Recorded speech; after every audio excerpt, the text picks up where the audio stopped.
ค่ำคืนแห่งความอิ่มใจกับคลื่นพลังบุญที่คุณไม่สามารถหาฟังที่ไหน FM 104.5 เมกะเฮิรตซ์สถานีวิทยุเพื่อการศึกษาพระพุทธศาสนาและวัฒนธรรม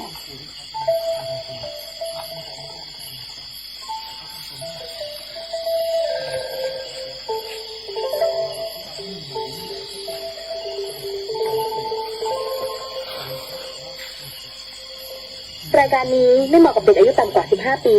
และทุกแถวที่แฝงตัวมาหากินในพระศาสนาผู้ปกครองหรือพระผู้ใหญ่ควรพิจารณาในการรับฟัง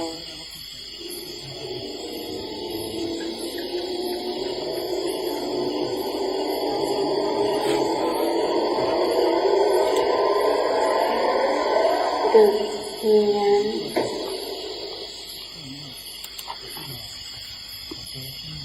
ทดลองจิงเกิลครับก็สวัสดียังเป็นทางการครับนี่คือ The Hien ทาง FM 104.50 เมกะเฮิรตซ์สถานีวิทยุเพื่อการศึกษาพระพุทธศาสนาและวัฒนธรรมนะออกอากาศเป็นประจำตั้งแต่วันจันทร์จนถึงวันศุกร์ครับวันนี้ต้องบอกว่าอยู่นอกสถานที่เลยแล้วก็อยู่ที่บนดอยแม่สลองที่สำคัญคือหน้าเต็นท์ฮะ ออนแอร์อยู่หน้าเต็นท์ครับก็มาออกมูลนิธิผอ.สว.ครับนะฮะก็อันนี้คือเต็นท์เดี๋ยวกล้องนี้ไม่เห็นให้ดูนี่ฮะตรงนี้เต็นท์นะครับเป็นผู้ที่กางเต็นท์บนแคร่ฮะเพราะว่าพื้นเนี่ยเวลาฝนตกน้ำก็จะเปียกดังนั้นก็ต้องเอาเตียงสนามตั้งก่อนแล้วก็กางเต็นท์บนเตียงเพราะเต็นท์นี้มันเป็นเต็นท์เล็กสำหรับคนเดียวนะฮะกันไว้ก่อนเพราะเมื่อกี้ฝนลงเม็ดเล็กๆน้อยๆตอนนี้น่าจะไปแล้วมันลมเพลลมพัดนะครับก็เป็นอะไรที่ แปลกใหม่ฮะแปลกใหม่แต่วันนี้ยังคงเหมือนเดิมนะครับเพราะว่าในส่วนของกรรมฐานขึ้นสมาธิกันภายใน1 นาทีนะฮะน้องๆท่านใดที่ฟังทางสถานีอยู่ 104.50 เมกะเฮิรตซ์เนี่ยถ้าหากน้องไม่รู้ว่าสมาธิคืออะไรนะครับก็อยากจะให้ทดลองแบบนี้นะฮะอยากจะให้น้องเตรียมน้ำเย็นไว้1 แก้วนะฮะแค่น้ำเย็น1 แก้วแค่นั้นนะครับต้องเย็นจริงๆนะครับแล้วก็เดี๋ยวจะรู้ว่าสมาธิคืออะไรนะฮะเพราะว่าพวกพี่ๆหลายคนเขาก็ได้อยู่แล้วนะฮะแล้วก็ทำนะเราทำกันอยู่เรื่อยๆนะครับการทำสมาธินั้นทำเพื่ออะไรนะจริงๆแล้วสมาธิมีประโยชน์นะครับมันเป็นเรื่องของ1ในเรื่องของการควบคุมอารมณ์2ในเรื่องของการจัดระบบภายในร่างกายจิตคนเรานั้นมีส่วนสำคัญนะฮะส่วนหนึ่งส่วนใดที่มันบกพร่องไปเนี่ยนะครับถ้าเรารู้จักวางมันแล้วก็ให้มีสมาธิมีสติเนี่ยไอ้ตัวเนี้ยมันก็เหมือนเข้าไปเป็นยาที่จะไปรักษานะครับเช่นครูบาอาจารย์หลายรูปเนี่ยถ้าน้องๆหลายท่านเวลาไปวัดนะฮะหรือว่าฟังเรื่องราวอะไรต่างๆนานาของพ่อแม่ครูบาอาจารย์ที่ท่านมีธาตุขันธ์อายุยืนนะครับจะเห็นว่าบางรูปเนี่ยแทบไม่ต้องไปหาหมอเลยเพราะว่าท่านใช้สมาธิในการรักษานะฮะรักษาไข้ผมไม่ได้พูดเกินจริงนะฮะแต่ว่ามันเป็นเรื่องจริงที่มันเกิดขึ้นนะครับนี่คือประโยชน์ของสมาธิแล้วยังมีอะไรอีกหลายๆอย่างนะฮะแต่ที่สำคัญก็ต้องบอกว่าในค่ำคืนนี้เนี่ยยังคงมีเรื่องราวพอสมควรโดยเฉพาะอย่างยิ่งเรื่องหลอนเนี่ยอันนี้ก็คือหลอนมากแต่มากอาจจะสำหรับบางคนแต่บางคนที่อาจจะคิดว่ามันไม่น่าจะหลอนก็จะมีส่วนเช่นกันนะฮะมันเป็นเรื่องของภาวะอารมณ์ในการพิจารณาแต่ว่าณตรงนี้ทำไมถึงต้องมีเรื่องหลอนมาเพราะว่าชื่อรายการมันชื่อเดอะเฮียนนะครับแล้วก็ที่สำคัญเนี่ยเราจะฝึกสมาธิกันก่อนในช่วงต้นๆเพื่ออะไรก็เพื่อว่าลองดูซิว่าไอ้จิตของเราเนี่ยที่ฝึกไปเนี่ยมันเป็นสมาธิเนี่ยมันทำให้เราพิจารณาแล้วมันลงแบบไหนมันลงที่ความว่างหรือว่าความกลัวนะฮะบางคนพอได้ฟังตัวจิงเกิลนะครับเกิดความกลัวอันนี้เขาเรียกจิตคิดไปแล้ว นะฮะคิดไปก่อนที่จะมีอะไรมากระทบคือพอฟังปุ๊บเนี่ยไม่ได้นะฮะอุ้ยไม่เอาไม่ฟังนะฮะก็ไปบางท่านเนี่ยเอายกตัวอย่างง่ายๆนะครับถ้าสมมุติว่าเรารู้ว่าอุ้ยเนี่ยข้างหน้ามีศพถ้าจะเละแน่ๆเลย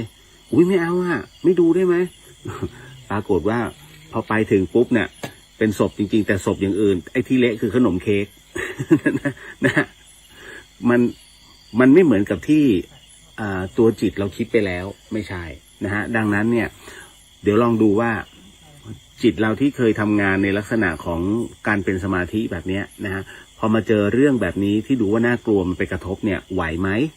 นะฮะถ้าไม่ไหวก็เริ่มฝึกกันใหม่ นะ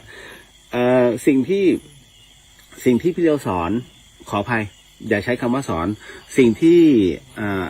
พี่เลียวเอามาบอกกันในเรื่องของการเข้าสมาธิเนี่ยฮะภายใน1 นาทีเนี่ยต้องบอกว่าพี่เลียวไม่ได้เป็นคนคิด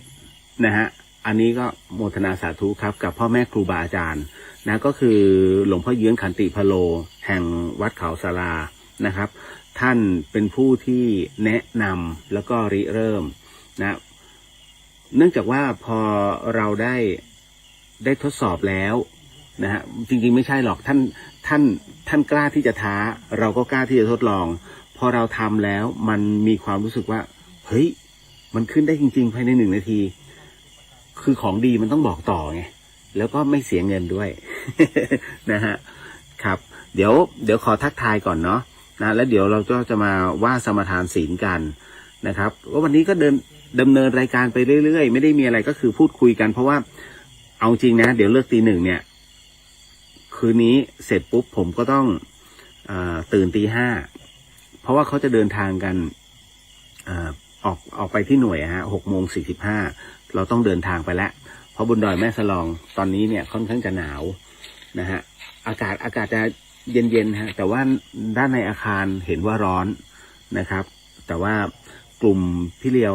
นะครับเป็นกลุ่มไม่ใช่กลุ่มหลักนะกลุ่มหลักเขาจะเป็นเชียงรายแอดเวนเจอร์เราแค่มาเยี่ยมหน่วยนะครับเพราะว่าก็มาหาน้องๆเขานะแล้วก็มีโอกาสจับพลัดจับผลูเขาก็เลยให้ช่วยแจมนะครับก็โมทนาสาธุฮะพวกนี้ออก มูลนิธิพอสวก็คือย่อมาจากมูลนิธิทันตแพทย์ทันตแพทย์อาสาในสมเด็จพระศรีนครินทราบรมราชชนนีนะฮะก็ณตรงนี้นะเป็นหน่วยทันตกรรมเคลื่อนที่นะครับในมูลนิธิสมเด็จย่านะครับแล้วบังเอิญว่าอยู่ที่ดอยแม่สลองด้วยก็กล่าวว่าเดี๋ยวพอจบทริปก็จะไปที่พระตำหนักดอยตุงนะฮะแต่ผมจำไม่ได้เพราะว่าที่เชียงรายเนี่ยมีที่หนึ่งรู้สึกจะเป็นฐานตชดนะที่มีรอยปั๊ม พระบาทเป็นพระบาทคู่ของพระบาทสมเด็จพระเจ้าอยู่หัวนะ รัชกาลที่9ครับมีแห่งเดียวในประเทศไทยเดี๋ยวผมต้องหาในอินเทอร์เน็ตก่อนแล้วเดี๋ยวจะว่างๆก็จะขอเข้าไปนะตรงนั้นเป็นที่เดียวนะใครที่มาเชียงรายเนี่ยให้ขึ้นมาแล้วที่มันทำให้เรารู้สึกมองแล้วไม่กระพริบตาเลยวันนี้ก็คือว่าหาตลาดสดเพื่อจะซื้อของเนี่ยขึ้นมาทำกินกันเฉพาะกลุ่มแล้วคราวนี้มันผ่านถ้ำหลวงนะฮะผ่านขุนน้ำนางนอนเนี่ยนะฮะภาพเก่าๆมันย้อนกลับไปไงนะฮะเพราะว่าเราก็คือส่วนหนึ่งที่เข้าไปช่วยเหลือนะตรงอย่าบอกว่า อย่าบอกว่าเราคือวีรบุรุษเลยนะฮะพวกผมไม่ใช่วีรบุรุษพวกผมคือเป็นพวกจิตอาสาที่เข้าไปช่วยนะฮะอะไรที่เราช่วยได้ก็เป็นกลุ่มออฟโรดตอนนั้นเนี่ยก็จะนำโดยกลุ่มหลายๆกลุ่มนะฮะออฟโรดแต่ของพี่เลียวเองตอนนั้นก็คืออูเอกนะฮะก็คือเอก4x4นะออฟโรดเนี่ยเข้าไปช่วยนะฮะแล้วก็ได้มีโอกาสเป็นส่วนหนึ่งเพราะฉะนั้นเวลาเราจะเล่าเรื่องของถ้ำหลวงผมไม่ได้เข้าไปในถ้ำนะฮะเราไม่มีสิทธิ์หรอกตรงนั้นเขาจะเป็นหน่วยกู้ภัยนะฮะแต่ว่าในขณะเดียวกันหน่วยกู้ภัยที่อยู่ในถ้ำเขาก็ไม่สามารถจะเล่าเรื่องราวที่อยู่นอกถ้ำได้นะฮะโดยเฉพาะอย่างยิ่งหลังถ้ำนั่นคือจุดที่พี่เลียวอยู่แล้วเป็นจุดที่มันมากนะฮะในเรื่องของการหาจุดรอยต่อ ที่ต้องเข้าไปช่วยเหลือเด็กๆทั้ง13คนนะฮะของหมูป่าอะคาเดมี่ที่ถ้ำหลวงขุนน้ำนางนอนโดยเฉพาะอย่างยิ่งเขาเรียกว่าจุดนั้นจำได้ไหมฮะมันมีจุดหนึ่งที่เรียกว่ามาร์ตินพอยต์ก็คือคนที่เข้าไปคือนายมาร์ตินผมก็งงเหมือนกันว่ามาร์ตินเนี่ยเข้าไปแล้วก็เขียนว่าเข้าไปที่หาดพัทยาอันนี้เท่าที่จำได้นะฮะแล้วเขาบอกว่าเขาเห็นมันมีช่องแสงเนี่ยสาดลงมานะครับแล้วเขามองเห็นเป็นต้นไม้เหมือนเป็นต้นปาล์มอยู่2 ต้นนะฮะเป็นต้นไม้เขาบอกว่าเป็นต้นไม้นะฮะตรงปากถ้ำเนี่ย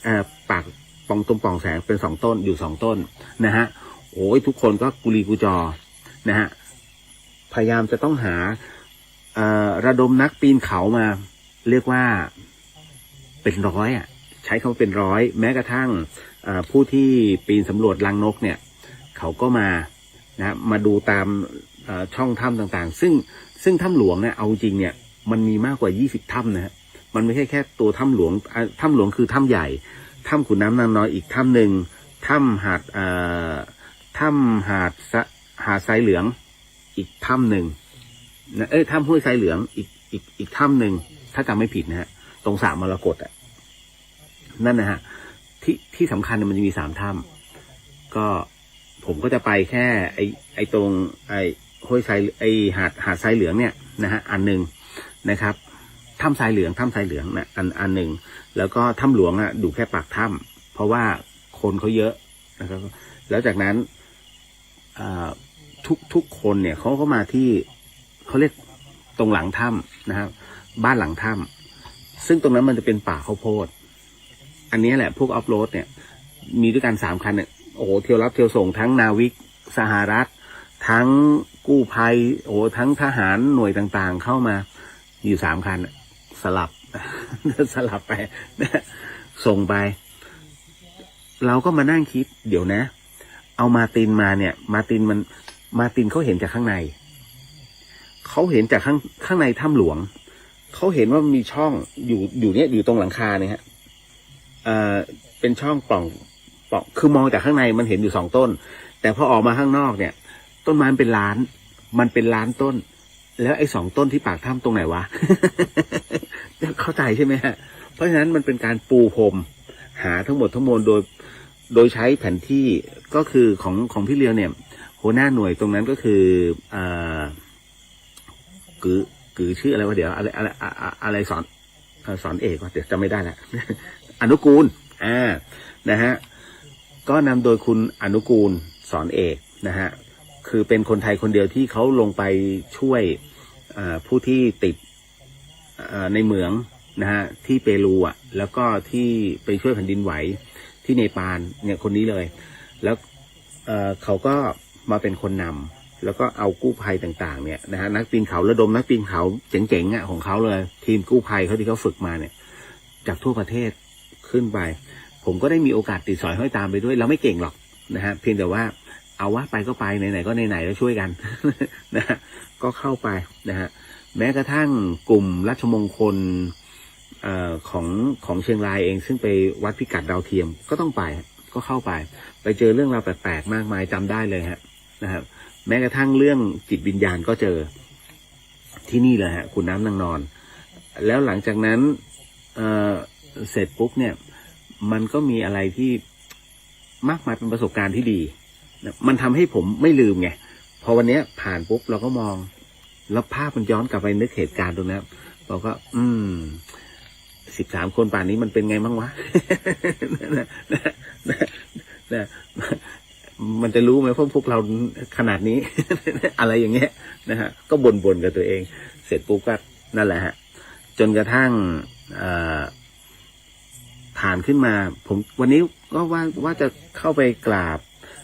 พ่อแม่ครูบาอาจารย์ก็คือหลวงพ่อวิชัยที่วัดถ้ำผาจมฮะแต่ก็กลัวว่าหลวงพ่อท่านจะไม่อยู่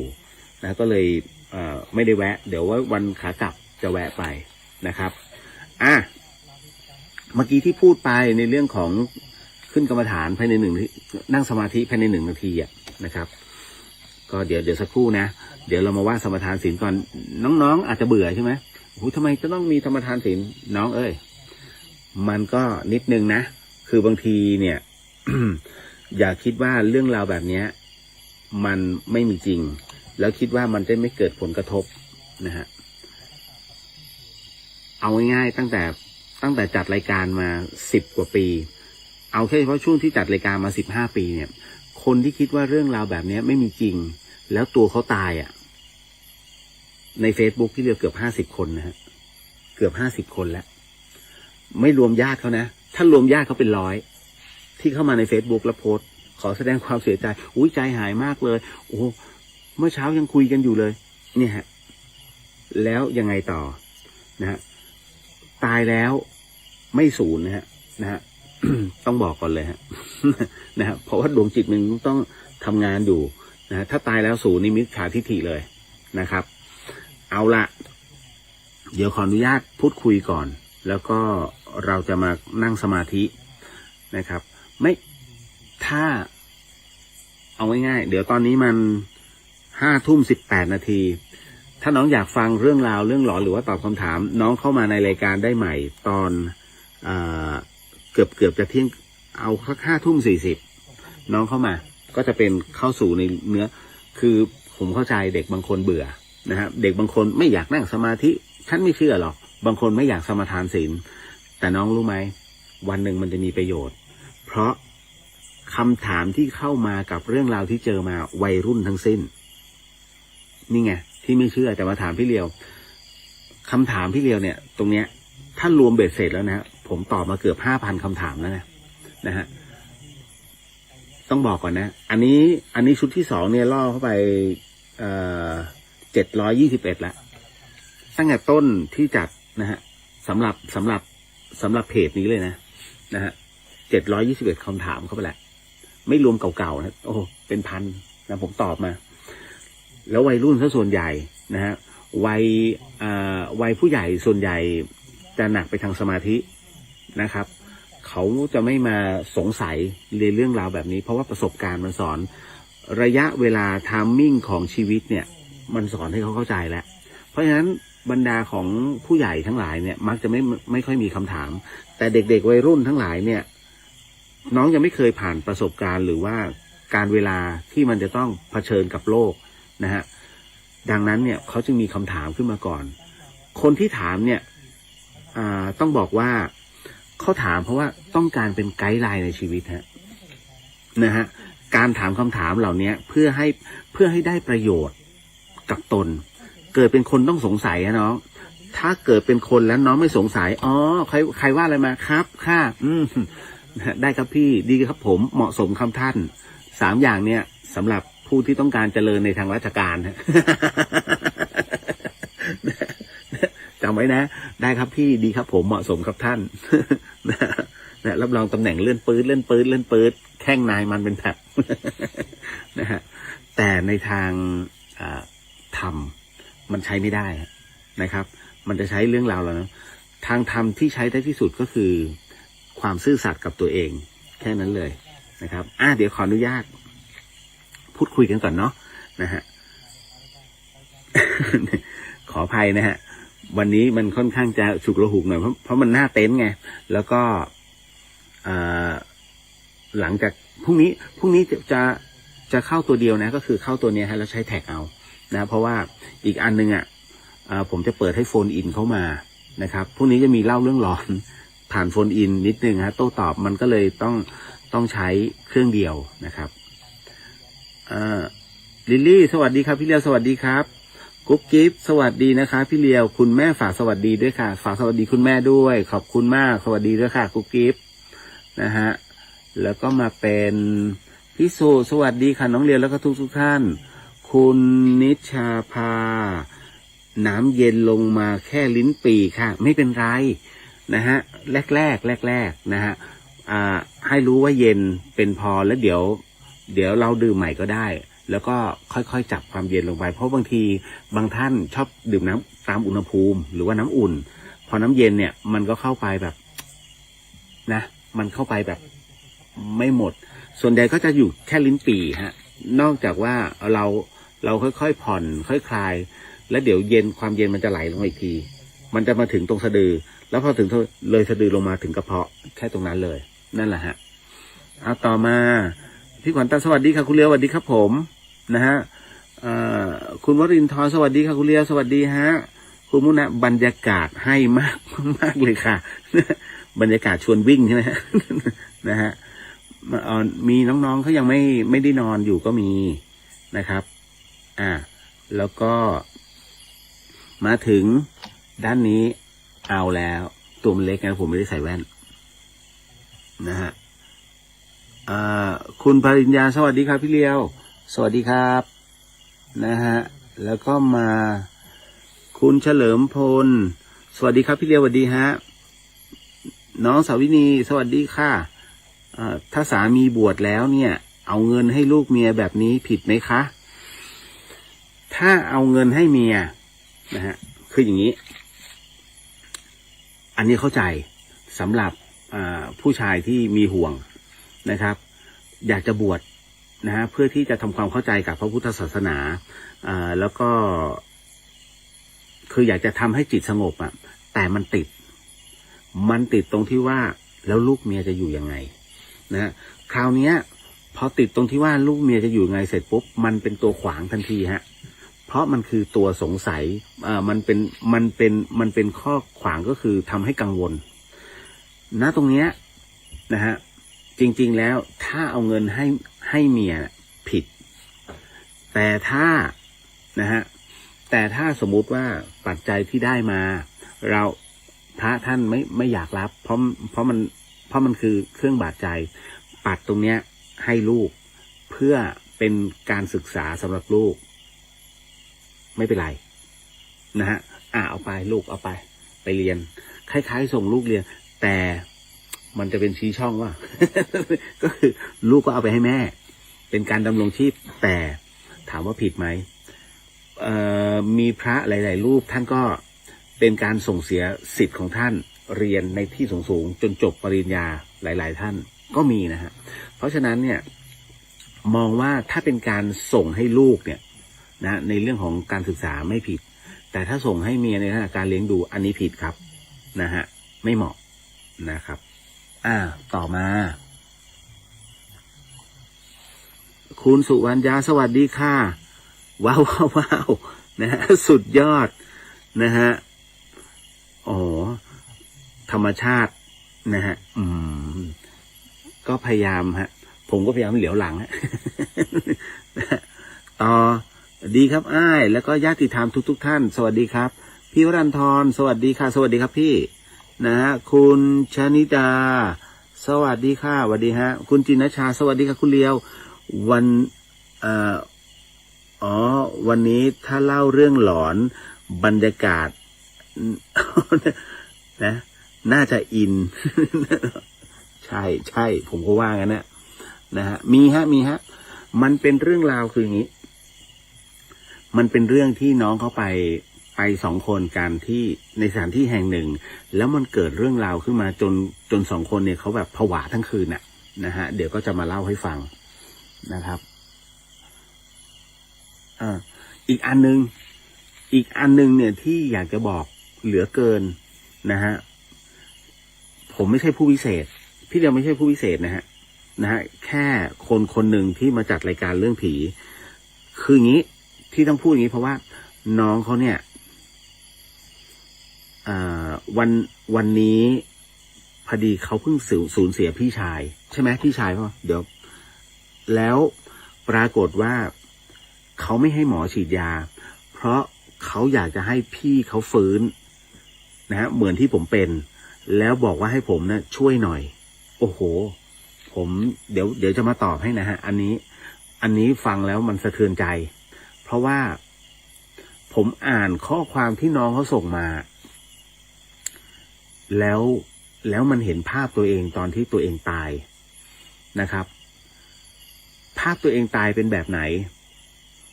เดี๋ยวก็คืออย่างนี้ฮะถ้าท่านเคยประสบอุบัติเหตุนะฮะไม่ใช่แบบอุบัติเหตุแบบกุ๊กกิ๊กไม่เอานะฮะเป็นภาพอุบัติเหตุเลยอย่างเช่นถ้ารถมันจะคว่ำหรือว่ารถมันจะชนภาพที่มันบันทึกตัวเองตอนที่ม้วนตอนที่รถพลิกแต่คุณทำอะไรไม่ได้แล้วไงแต่ภาพเนี่ยมันจะบันทึกเป๊ะเป็นเฟรมนะตึกคุณจะจำเหตุการณ์นั้นได้หมดเศษแก้วทุก อันที่มันกระจายเข้าหาตัวคุณจะจำได้หมดเหมือนกันผมก็จะจำภาพที่ช่วงเวลาที่ผมมาตายได้ณตรงนั้นมันถูกบันทึกมาจะพูดกี่ครั้งมันก็ยังเป็นเหมือนเดิมครับเพราะภาพมันเข้ามาตลอดนี่แหละฮะก็เดี๋ยววันนี้จะอธิบายให้ฟังแต่มันฟังแล้วมันหดหู่ฮะนะฮะอันนี้ผมถึงได้บอกว่าพี่เลียวไม่ใช่ผู้วิเศษแม้แต่พระองค์พระสัมมาสัมพุทธเจ้าท่านก็ยังช่วยไม่ได้นะฮะเรื่องนี้เดี๋ยวมาคุยกันนะฮะเบนสวัสดีค่ะนะครับรวมไปถึงเอวี่เล่าเรื่องถ้ำหลวงหน่อยครับผมไม่ได้อยู่ในเหตุการณ์ถ้ำหลวงหมายถึงว่าเฉพาะในถ้ำนะครับแต่รู้สาเหตุของวีรบุรุษที่ท่านเสียชีวิตอันนี้รู้แต่พูดตอนนี้มันมีกฎหมาย เข้ามาแล้วผมไม่สามารถจะเล่าตรงนี้ได้อาจจะไปกระทบกระเทือนท่านนะฮะแต่ถ้าเล่าในเรื่องของหลังถ้ำเนี่ยนะครับที่บรรดาออฟโรดไปผมโดนแบ่งไปเป็นสองชุดหนึ่งไปทางผาหมีอีกชุดหนึ่งเนี่ยมาทางหลังถ้ำนะฮะแต่ที่สำคัญก็คือพวกผมไม่ใช่พวกผมคนเดียวทั้งถ้ำหลวงเนี่ยเขาด่ากันเขาด่าไม่ใช่ด่าเด็กนะเขาด่าผู้หลักผู้ใหญ่ที่พยายามจะไปเยี่ยมหน้าถ้ำเพราะว่าเด็กเขาติดอยู่ในถ้ำนะฮะแล้วปรากฏว่าเวลาพวกเนี้ยคนพวกเนี้ยมาเขาจะต้องหยุดทุกอย่างเพื่อจะมาทำอะไรฮะที่เป็นใช้คำว่าสันดานแล้วสันดานที่จะต้องเป็นนี้คือออกมาต้อนรับต้องออกมาต้อนรับทุกคนเป็นแถวเนี่ยกับ13 คนที่อยู่เขารอการช่วยเหลือฝรั่งมันยังไม่ทำอย่างนี้นะฮะก็ค้นไปไอ้ที่จะต้อนรับเพื่อต้อนรับคือแค่หัวหน้าระดับต้นคน2 คนพอแล้วเอาอะไรมากมายทุกคนก็ทำงานไปอันนี้ไม่นะทุกคนต้องหยุดโอ้โหแล้วปิดถนนเราเข้ามานั่งดูผมก็นั่งให้มดมันกัดเล่นๆตรงเขาเรียกไอ้อะไรล่ะทุ่งสับปะรดจำได้เลยฮะนอนนั้นแอ้งแมงดูเฮ้ยมาแล้วโอ้มีแวบๆนึกในใจถอนหายใจเฮือกนะฮะแล้วมากันทุกวันเอาจริงตอนนั้นเคืองมากเมื่อกี้เล่าไปแล้วนะฮะต่อมาคุณธนสิทธิ์ไปร่วมทำงานบุญนะฮะที่วัดดังแถวนครสวรรค์มาคนในงานบางคนจิตไม่เป็นกุศลใช้คำหยาบด่าทอคนในงานบุญตลอดใช้เสียงดังดุด่านะฮะพี่เลียวคิดว่าเหมาะสมไหมครับเห็นไหมถ้าคำถามเปิดแบบนี้ต้องบอกแล้วว่าแม้แต่น้องยังคิดได้ว่ามันไม่เหมาะสมนะฮะแต่ถ้าเขาคิดไม่ได้เนี่ยแสดงว่าคนนี้เขาไม่รู้จักว่าเรื่องบุญเขาไม่เคยปฏิบัติแค่เข้าไปเพื่อเอาเครดิตจริงๆนะถ้าคนที่มาเปิดโรงทานเนี่ยแล้วเที่ยวด่าทอคนเนี่ยเขาเรียกบุญมันไม่เข้าไปซับในใจนะฮะเพราะฉะนั้นสงสารเขาอย่าโกรธเขานะควรสงสารเขาเพราะว่านึกเลยฮะว่านี่คือหนึ่งในสิ่งที่พระพุทธเจ้าท่านบอกไว้โอ้บวมเนี่ยไม่พ้นตมเลยเว้ยนะฮะแล้วทำตัวให้พ้นตมตัวยังอยู่ในตมไงนะฮะเพราะฉะนั้นเนี่ยเป็นประเภทที่เรียกว่าเข้าไปเพื่อสร้างเครดิตให้กับตนแต่ธรรมะไม่ได้ถึงตนแค่นั้นเลยฮะเสียครูบาอาจารย์ด้วยนะครับเห็นไหมฮะอันเนี้ยคำตอบมันมาแล้ว มันมาที่ตัวเองเป็นที่เรียบร้อยแล้วนะฮะก็โมทนาสาธุในบุญนะครับที่อุตส่าห์ไปถึงตรงนั้นอย่าไปคิดเยอะเพราะว่าเราคิดลบเนี่ยมันก็จะเป็นระเบิดนะฮะแต่ถ้าคิดดีเนาะนะอย่างน้อยเราก็มีตัวอย่างเปรตให้ดู เป็นกุศลไป บอกแล้วว่าคนดีเนี่ยในวัดเนี่ยอย่าบอกว่าทุกคนคือคนดีผมก็จะใช้คำหลวงพ่อชาทำเสมอว่ามันบ่แน่นะฮะมันบ่แน่นะฮะ เหมือนกันเฮ้ยพี่เลียวมันนั่งเนี่ยมันเป็นคนดีไหมผมก็จะบอกเลยมันบ่แน่จริงๆไม่มีใครหรอกฮะที่จะมาเป็นคนดีได้ตลอดเวลาผมเองก็ยังรู้ตัวเองเสมอต้องบวชถ้าตรงนั้นเวลาจะหลายรอบแล้วผมว่าถ้าว่าจะมันมีผ้าเหลือง โอ้พระพุทธเจ้านะฮะ เสือขาวสวัสดีครับอ้ายบ่าวสบายดีนะครับสบายดีคิดถึงเนอะน้องบ่าวเนอะนะฮะเห็นในเฟซอยู่เรื่อยๆทักกัน คิดถึงออยฮะน้องแอนสวัสดีครับพี่เลี้ยวสวัสดีครับนะฮะสมรสมันนอนอยู่ในรถเนี่ยสวัสดีครับพี่เลี้ยวพี่เลี้ยวมากับเขาฮะคนนี้มันนอนอยู่ข้างเนี่ย นะคุณจินนชาท่าน้ำเย็นค้างคอให้ใช้ท่ายืนช่วยแล้วเอาสติปักไว้ที่สะดือไว้นะคะจะช่วยความรู้สึกที่ค้างจุดนั้นจุดนั้นได้ใช่ไหมฮะโมทนาลองดูนะฮะ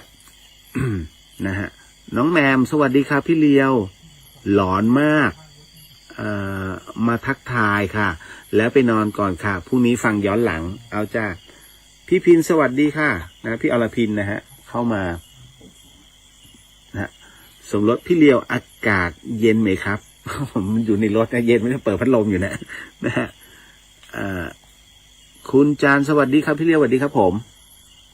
นะครับคุณนกสวัสดีครับพี่เลียวอ้าวนก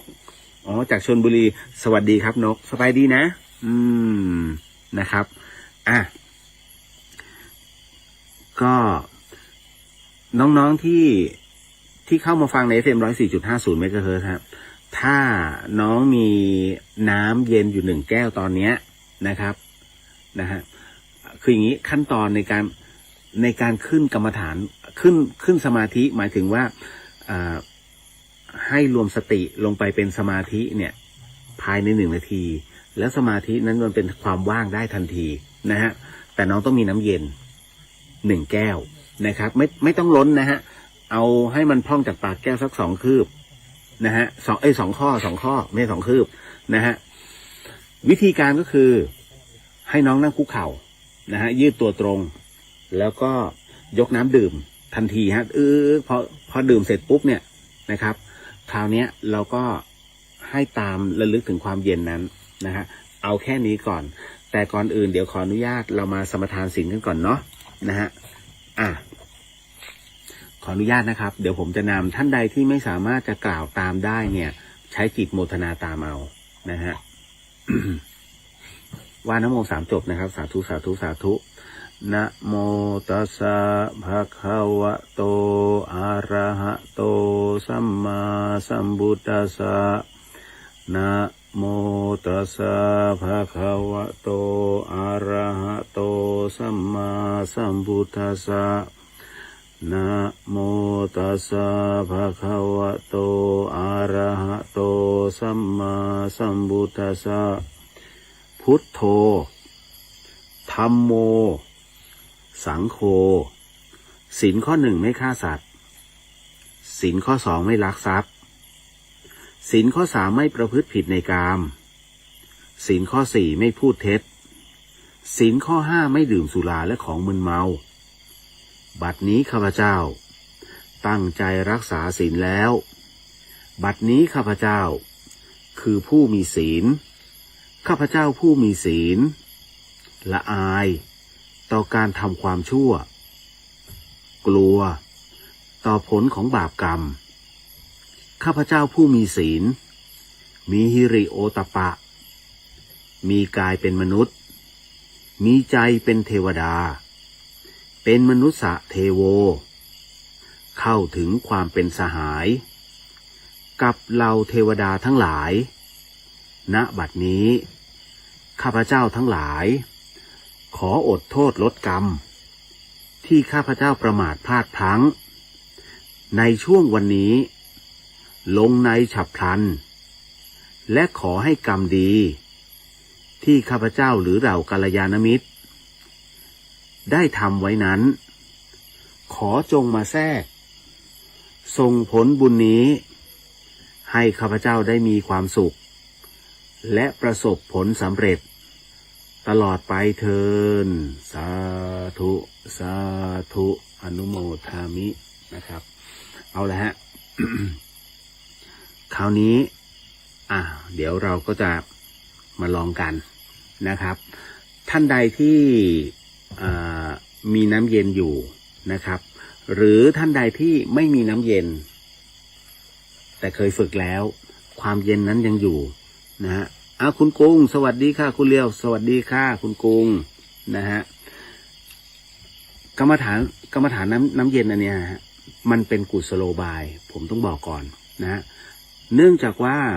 เราออนแอร์ผ่านสถานีวิทยุ FM 104.50 เมกะเฮิรตซ์จังหวัดเชียงใหม่ด้วยนะครับต้องขออนุญาตว่าโดยปกติแล้วเวลาเราขึ้นกรรมฐานนั้นเราจะต้องเงียบถูกไหมฮะนะฮะแต่ความเงียบนั้นมันจะเกิดเขาเรียกเดดแอร์เกิดอาการเดดแอร์ขึ้นดังนั้นเนี่ยผมจะใช้การบรรยายนะฮะโดยใช้น้ำเสียงที่เบาและเย็นที่สุดเท่าที่จะทำได้แต่ในขณะเดียวกันนั้นอยากให้ท่านนั้นได้จับความเย็นนะตรงนั้นเอาไว้วิธีการก็คือนะฮะเมื่อท่านดื่มน้ำเย็นลงไปดื่มพรวดเดียวเลยนะครับนะพอดื่มเสร็จปุ๊บวางแก้วเรานั่งนะฮะรอสักแป๊บหนึ่งนะฮะรอก่อนว่าความเย็นมันไปตรงไหนนะฮะมันลงไปถึงตรงไหนนะครับน้ำเย็นคือโจรตัวจิตคนเราเนี่ยนะฮะก็คือสติเนี่ยฮะให้ตามลงไปเป็นตำรวจนะให้เอาสติของเราเนี่ยไปจับตำรวจไปจับผู้ร้ายมันจะไปอยู่ตรงไหนให้จับให้ได้นะครับแต่รอก่อนรอผู้ร้ายของเรานั้นนะฮะมาถึงหน้าอกมาถึงลิ้นปี่มาถึงสะดือแล้วมันจะไปหยุดที่หนึ่งถึงตรงนั้นปุ๊บท่านดึงจิตไปจับทันทีแล้วจับไว้เลยความเย็นตรงนั้นเขาเรียกว่าความว่างความเย็นตรงนั้นเนี่ยนะฮะมันจะไม่ส่งออกไปไหนคือจิตเราเมื่อเข้าไปแล้วเนี่ยมันจะไม่ส่งออกไปไหนเลยนะฮะดังนั้นเนี่ยก็เลยต้องบอกก่อนว่าเดี๋ยวเราก็จะมาเริ่มในส่วนของกรรมฐานตรงนี้กันเนาะนะฮะน้องๆท่านใดที่ยังไม่เคยลองดูก็ได้ครับแล้วน้องจะรู้ว่าสมาธิจริงๆเนี่ยในส่วนของความว่างนั้นมันคืออะไรยังไงณตรงนั้นถ้าพร้อมแล้วเรามาเริ่มกันเนาะนะฮะเพราะฉะนั้นณตอนนี้ท่านใดที่เคยฝึกอยู่แล้วผมเชื่อมั่นว่าความเย็นอยู่กับท่านนะฮะเพราะความเย็นนั้นไม่ได้ออกไปไหนเลยแค่ระลึกปุ๊บความเย็นจะมาทันทีเพราะฉะนั้นผู้ที่ฝึกแล้วนั่งสมาธิไว้เลยก็ได้นะครับส่วนน้องท่านใดที่ยังไม่เคยฝึก นะฮะทดลองดูส่วนท่านใดที่ไม่สามารถขยับร่างกายได้หรือว่าขยับได้บ้างนะฮะให้ใช้วิธีเอาน้ำเย็นนะฮะหรือว่าน้ำแข็งนะฮะลูบหรือหยดไปที่จุดเดียวก็คือจุดตรงท้องน้อยนะฮะเอาวางไว้แป๊บหนึ่งเพื่อให้เกิดความเย็นตรงนั้นเลยฮะนะครับแล้วจากนั้นเนี่ยถ้าพร้อมแล้วน้องดื่มเลยครับฟึบดื่ม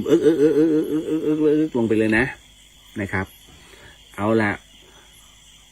เราจะให้เวลาตัวเองในการนั่งสมาธิแค่3 นาทีเท่านั้น3 นาทีลองดูก่อนว่าเราทำกันได้ไหมการขังความรู้สึกให้มันอยู่นะความเย็นตรงนั้นนะภายใน3 นาทีถ้าพร้อมแล้วนะฮะลองดูก่อนว่าความเย็นตอนนี้มันลงไปที่ตรงไหนเมื่อน้องดื่มน้ำลงไปแล้วนะครับตอนนี้มันไหลลงไปเรื่อยๆถูกไหมนะฮะเมื่อไหลลงไปเรื่อยๆแล้วนั่งลงครับนะฮะวางแก้วแล้วก็นั่งสมาธินะครับแล้วก็รวมไปถึงนั่งพับเพียบก็ได้แล้วแต่ถนัดหลังจากนั้นนะฮะมือจะไว้ยังไงแล้วแต่จะประสานก็ได้นะฮะในนั่งท่าขัดสมาธิได้หมดนะฮะหลับตาลงนะครับ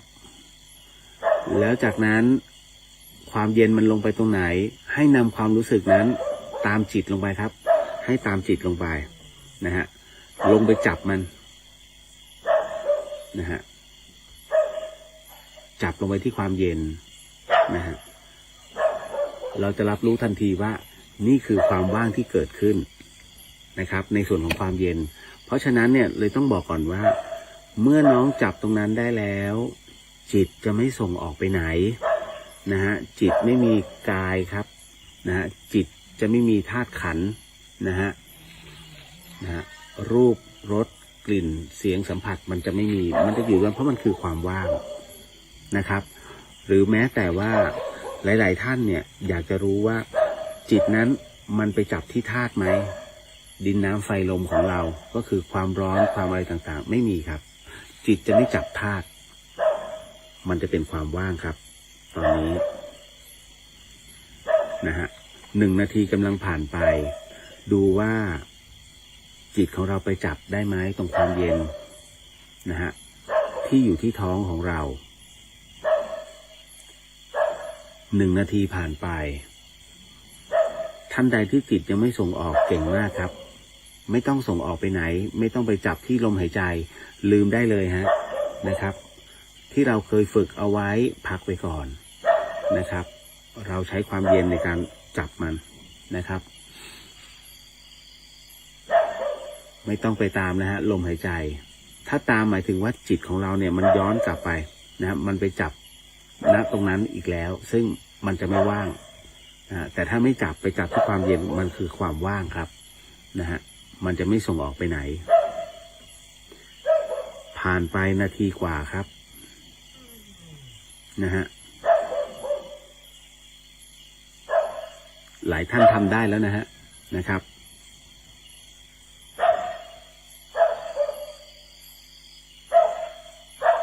กำลังทำสมาธิกันอยู่นะฮะคุณผู้ฟังที่ฟัง FM 104.50 เมกะเฮิรตซ์ตอนนี้เรากำลังฝึกพร้อมกันอยู่กับกรรมฐานน้ำเย็นนะครับ2 นาทีผ่านไปนะครับนะฮะจิตยังไม่ส่งออกนี่เก่งมากแต่ถ้าจิตใครที่มีแวบบ้างเพราะว่าแอมเบียนหรือว่าเสียงจากรอบข้างมากระตุ้นหรือว่ามาเราเนี่ยเราสามารถลืมตาแล้วก็จ้องมองยกนิ้วโป้งขึ้นมาแล้วก็มองตามนิ้วโป้งได้นะฮะสะกดให้สายตาอยู่กับนิ้วโป้งเมื่อมันนิ่งพอแล้วค่อยๆหลับตาลงแล้วจับไปที่ความเย็นได้เลยนะฮะจิตมันจะจับที่ความเย็นที่ท้องเท่านั้นนะครับไม่ส่งออกไปไหนนะฮะครึ่งนาทีสุดท้ายครับนะฮะเราไปเรื่อยๆไปเรื่อยๆนะฮะมันคือความว่างครับนะฮะไปเรื่อยๆนะฮะหลายๆท่านได้สัมผัสถึงสมาธินะครับนะฮะใครที่ยังทำไม่ได้อย่าเพิ่งท้อนักรบไม่ได้เก่งวันเดียวนะครับใกล้ครับ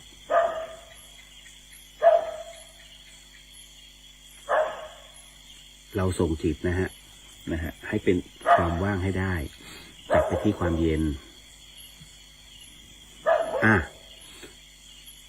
ได้แล้วนะฮะ3 นาทีค่อยๆถอนสมาธิโดยการค่อยๆลืมตานะอย่าลืมพูดนะฮะค่อยๆลืมตาค่อยๆลืมตานะครับที่เหลือไปทำเอาเองท่านเก่งมากถ้าท่านใดที่สามารถกำหนดตัวจิตให้ไปอยู่กับความเย็นได้นั่นคือความว่างนั่นคือตัวสมาธิที่ท่านนั้นได้รับรู้แล้วว่านี่คือของจริงนะฮะที่พี่เลียวถ่ายทอดอยู่เนี่ยเป็นสมาธิของครูบาอาจารย์ผมไม่ได้เป็นคนคิดค้นหรือว่าเจอเองนะฮะอันนี้ต้องบอกก่อนเพียงแต่ว่าฝึกมาแบบไหนถ่ายทอดให้แบบนั้นนะครับไม่มีการบิดขั้นตอนแม้แต่ขั้นตอนเดียวนะครับอันนี้ก็โมทนาสาธุกับทุกท่านในเรื่องของสมาธินะครับเป็นเรียกว่ามันเป็นกุศโลบายเป็นสมาธิน้ำเย็นนะครับเอาล่ะอ้วนยังไงก็รักสวัสดีครับพี่สวัสดีครับมานะฮะเจอมาเข้าสู่เรื่องราวกันต่อนะฮะเพราะว่าหลายๆท่าน นะฮะมีข้องจิตข้องใจกัน ผมตอบคำถามก่อนเนาะนะฮะค่อยๆเป็นค่อยๆไปก็ ยังไงก็ไม่เป็นไรหรอก คือพรุ่งนี้ผมต้องตื่นตี 5 อย่างนี้นะฮะคุณผู้ฟังเดี๋ยวตอนนี้หลายท่านนะประสบปัญหาว่ามันไม่เย็นพอหมายถึงว่าเย็นไม่ถึงท้องน้อยไม่เป็นไรก็เดี๋ยวครั้งหน้าเราลองดื่มใหม่ง่ายๆเลยนะถ้าเมื่อไหร่ก็ตามที่ท่านเหนื่อยจากการทำงานหรือว่าลองดื่มน้ำเย็นพอดื่มไปเสร็จปุ๊บลองดูใหม่ลองดูนะตรงนั้นที่ดื่มน้ำเย็นเนี่ยใครที่ยังไม่ถึงลิ้นปี่เมื่อไหร่ก็ตามที่ดื่มดูสิมันถึงยังถ้ามันจะมีมันต้องถึงมันต้องมีทักครั้งหนึ่งที่มันต้องถึงเลยลิ้นปี่ลงไปนะฮะพอถึงแล้วให้จับความเย็นตรงนั้นเป็นสมาธิทันทีนั่นแหละฮะมันต้องถึงสักวันหนึ่งนะฮะค่อยๆเป็นค่อยๆไปหลายๆท่านเหมือนกับเคยฝึกอย่างอื่นมาแล้วคิดว่ามันท้อไม่เป็นไรถ้าท่านฝึกแบบไหนมาแล้วคิดว่าแบบนั้นดีไม่เป็นไรฮะเพราะฉะนั้นทางขึ้นเขาเนี่ยไปสู่ยอดเขามันไม่ได้มีแค่ทางนั้นทางเดียวแต่ในเมื่อท่านเดินจนพุนแล้วไงลองเดินทางนั้นได้เลยก็เดินต่อได้ฮะแต่ใครที่ยังไม่เคยเดินแล้วก็อยากเดินแบบสบายๆหน่อย ตรงนี้เลยครับนะฮะก็ถ้ากำหนดลมหายใจเข้าออกมันค่อนข้างจะนะฮะมันค่อนข้างจะติดขัดนะครับบางทีหมาแมวเห่าเนี่ยหลุดนะฮะผมเองยังหลุดเลยมันเห่าอยู่เมื่อกี้นะฮะถึงได้บอกว่าเฮ้ยถ้าเราบอกเขาเนี่ยเราก็ต้องทำได้ผมก็หลุดแต่หลุดแล้วต้องรีบดึงกลับแค่นั้นแหละฮะก็จบไปเนาะนะสำหรับในวันนี้ทำทุกวันแหละสนุกดีแล้วมันว่างแล้วมันมีกำลังจริงนะคุณนะฮะ แต่เดี๋ยวหลายท่านก็จะรู้เพราะว่าเวลาผมคุยไปตอบคำถามไปพร้อมยังพร้อมแล้วเอาข้าว เพราะอะไรเพราะว่าเหมือนกับว่าทดสอบไงว่าเราอย่าเผลอทุกขณะจิตเนี่ยมันเราสามารถเข้าสมาธิได้หมดแล้วให้จับที่ความเย็นนะแล้วความเย็นมันจะคงที่มันไม่ไปไหนฮะนะครับอันนึงเดี๋ยวขอตอบคำถามก่อนเนาะท่านใดที่มีคำถามก็สามารถนะครับนะคุณเจสาธุครับคุณเลียวต้องทำด้วยความรู้สึกสบายๆนะฮะอย่าไปเอาเป็นเอาตายนะฮะเดี๋ยวต้องบอกก่อนเดี๋ยวหลายๆท่านอ่านข้อความของคุณจินชาเดี๋ยวจะเข้าใจผิดคุณจินชาเนี่ยเธอฝึกเช่นกันแล้วก็ฝึกแบบนี้เหมือนกันมาแล้วนะฮะแล้วเป็นผู้หนึ่งนะเป็นท่านหนึ่งที่แรกๆก็จะประสบปัญหาเหมือนกับหลายๆท่านว่ามันยังไม่ชินแล้วมันก็ลงไปแล้วรู้สึกว่ามันมีข้อติดขัดนะฮะเธอก็ยังฝึกต่อและพยายามหาวิธีแก้ไขจนในที่สุดเนี่ยทะลุทะลวงได้เพราะฉะนั้นผมถึงได้บอกว่าบางทีนะฮะหลายๆท่านเนี่ยท้อตรงเนี้ยนะครับก็เลยบอกว่าอย่าท้อเพราะเรามีตัวอย่างแล้วไงพอเรามีตัวอย่างเสร็จปุ๊บเฮ้ยเขาทำได้เราก็ต้องทำได้นะครับนะเหมือนกันผมเป็นคนที่กลัวความสูงนะอย่างวันเนี้ยน้องขับรถขึ้นมันสูงมากสูงจริงสูงแบบไม่กล้ามองอ่ะขนาดจะออกไปจากรถเพื่อถ่ายรูปผมไม่กล้าเลยแต่เห็นบางคนเขาเดินออกไปเฮ้ยมันเดินได้เราก็ต้องเดินได้ก็ต้องออกถ่ายนะฮะก็ถือว่าก็ในเมื่อมีตัวอย่างเราก็ต้องทำก็แค่นั้นเองนะฮะมีคำถามมานะฮะน้องมีคำถามมาว่าพี่เดียวคะอยากขอคำแนะนำหน่อยค่ะคือ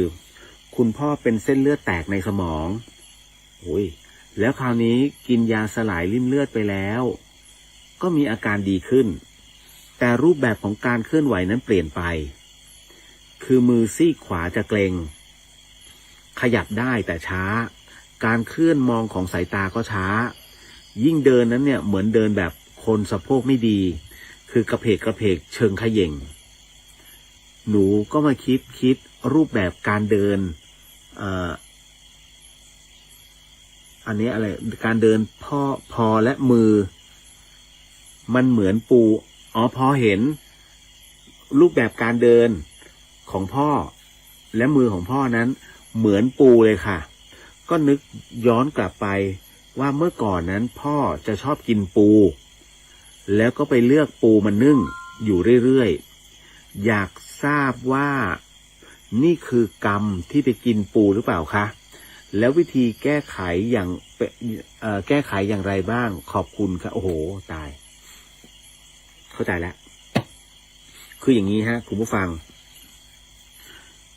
สิ่งที่น้องถามสิ่งที่น้องสังเกตอาการของคุณพ่อนะฮะก็ในรูปแบบของมือจะเป็นแบบเก่งๆในลักษณะเหมือนแบบเป็นก้ามปูใช่ไหมนะฮะเอาอย่างนี้พี่เลียวไม่รู้หรอกเอาจริงนะจะมาฟันบุพกรรมเป็นเก่งมาจากไหนนะฮะผมบอกแล้วผมไม่ได้เก่งขนาดนั้นแล้วอย่างหนึ่งกรรมเนี่ยพระพุทธเจ้าท่านก็ยังบอกเลยฮะว่าในเรื่องของการช่วยชีวิตคนหมายถึงการฟื้นคืนชีพของคนเนี่ยหรือแม้แต่บุพกรรมของคนพระพุทธองค์ท่านช่วยไม่ได้นะฮะเพราะฉะนั้นนี่ก็คือหนึ่งใน3อย่างที่พระพุทธองค์ช่วยไม่ได้นะครับในเรื่องของกรรมนะแต่คราวนี้ในเรื่องของรูปแบบของกรรมนั้นน่ะมันเป็นบ่วงกฎแห่งกรรมยุติธรรมเสมอนะครับดังนั้นเนี่ยทฤษฎีผมต้องใช้คำว่าทฤษฎีเพราะว่าอะไรปฏิบัติได้สำเร็จเพราะมีหลักของปริยัติก็คือการเรียนแบบเนี้ยนะฮะให้รับรู้เป็นข้อธรรมแบบเนี้ยนั่นคือเขาเรียกปริยัติแต่เมื่อพอปริยัติเสร็จปุ๊บเราก็ต้องปฏิบัตินะปฏิบัติตามเพราะฉะนั้นมันจะเป็นแพทเทิร์นของมันนั่นแหละฮะใครจะก้าวกระโดดมันก็คือเราปฏิบัติพอมันสำเร็จจริงๆมันไม่จำเป็นต้องเป๊ะ1 2 3มันอาจจะเป็น1 2แล้วไป5เลยเพราะว่า3 4เราอาจจะได้แล้วนะฮะเพราะฉะนั้นเนี่ยมันก็ต้องมีพร้อมกันผมถึงได้บอกว่าอย่างทฤษฎีสมดุลโลกสมดุลใจของพระอาจารย์ภาสกรท่านเนี่ยนะท่านก็บอกว่ากฎแห่งกรรมยุติธรรมเสมอที่สำคัญก็คือว่าเมื่อเราทำสิ่งใดกระทบโลกก็จะกลับคืนสิ่งนั้นมาหาเราเช่นกันเพียงแต่ว่าระยะเวลาแห่งกรรมนั้นมันจะต้องมีเวลาเข้ามาเป็นตัวแปรด้วยนะครับเช่นกันครับกรณีตรงนี้คุณพ่อของน้องนะฮะ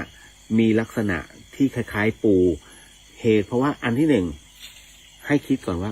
เกิดจากโรคถูกไหมเกิดจากเส้นโลหิตแตกในสมองแต่คราวนี้ก็คือในรูปแบบของอาการที่ยังเป็นอยู่นะตอนนี้มันคือผลกระทบนะฮะเส้นโลหิตแตกในสมองไม่ใช่เรื่องเล่นๆนะฮะน้องนะจะบอกว่าให้เขากลับมาเป็น 100% เป็นไปไม่ได้เลยเพราะเส้นโลหิตแตกเนี่ยบางส่วนมันพังไปแล้วนะฮะคุณไปต่อเส้นเล็กๆไม่ได้เหมือนคุณแม่พี่เลียวฮะคุณแม่พี่เลียวที่เป็นอัลไซเมอร์เพราะว่าเส้นโลหิตแตกในสมองแต่โชคดีตรงที่ว่าเป็นเส้นโลหิตที่ไม่สำคัญมันเป็นเส้นแบบกึ่งเส้นเลือดฝอยที่พังมาเรื่อยๆฮะแล้วมันยังพังต่อเนื่องนะฮะหมอจึงต้องให้กินยาเพื่อระงับตรงนั้นให้เส้นโลหิตที่เหลือเนี่ยมันแข็งแรงไม่พังตามลงไปเพราะถ้ายิ่งพังสมองยิ่งน้อยลงเขาถึงได้เรียกว่าโรคสมองน้อยไม่ได้บูลลี่นะหมอเรียกอย่างนั้นจริงๆเพราะสมองมันจะทำงานไม่ค่อยได้กระบวนการคิดมันเริ่มช้าลงพอช้าลงเนี่ยมันไม่มีอะไรเข้ามากระตุ้นเพราะฉะนั้นเนี่ยสมองเขาจะเริ่มฝ่อแล้วก็ฝ่อจนในที่สุดเนี่ยเขาจะจำตัวเองไม่ได้อันนี้คือข้อสำคัญนะฮะก็เลยต้องบอกน้องว่ามันเป็นกรรมไหมอย่างที่หนึ่งมันเป็นเรื่องของโรคชราด้วยแต่ถ้าอากัปกิริยาที่น้องสังเกตแบบนั้นแล้วน้องไปนึกถึงบุพกรรมที่คุณพ่อเคยชี้ปูเนี่ยฮะก็มีส่วนคือปูเนี่ยคุณผู้ฟังนะฮะ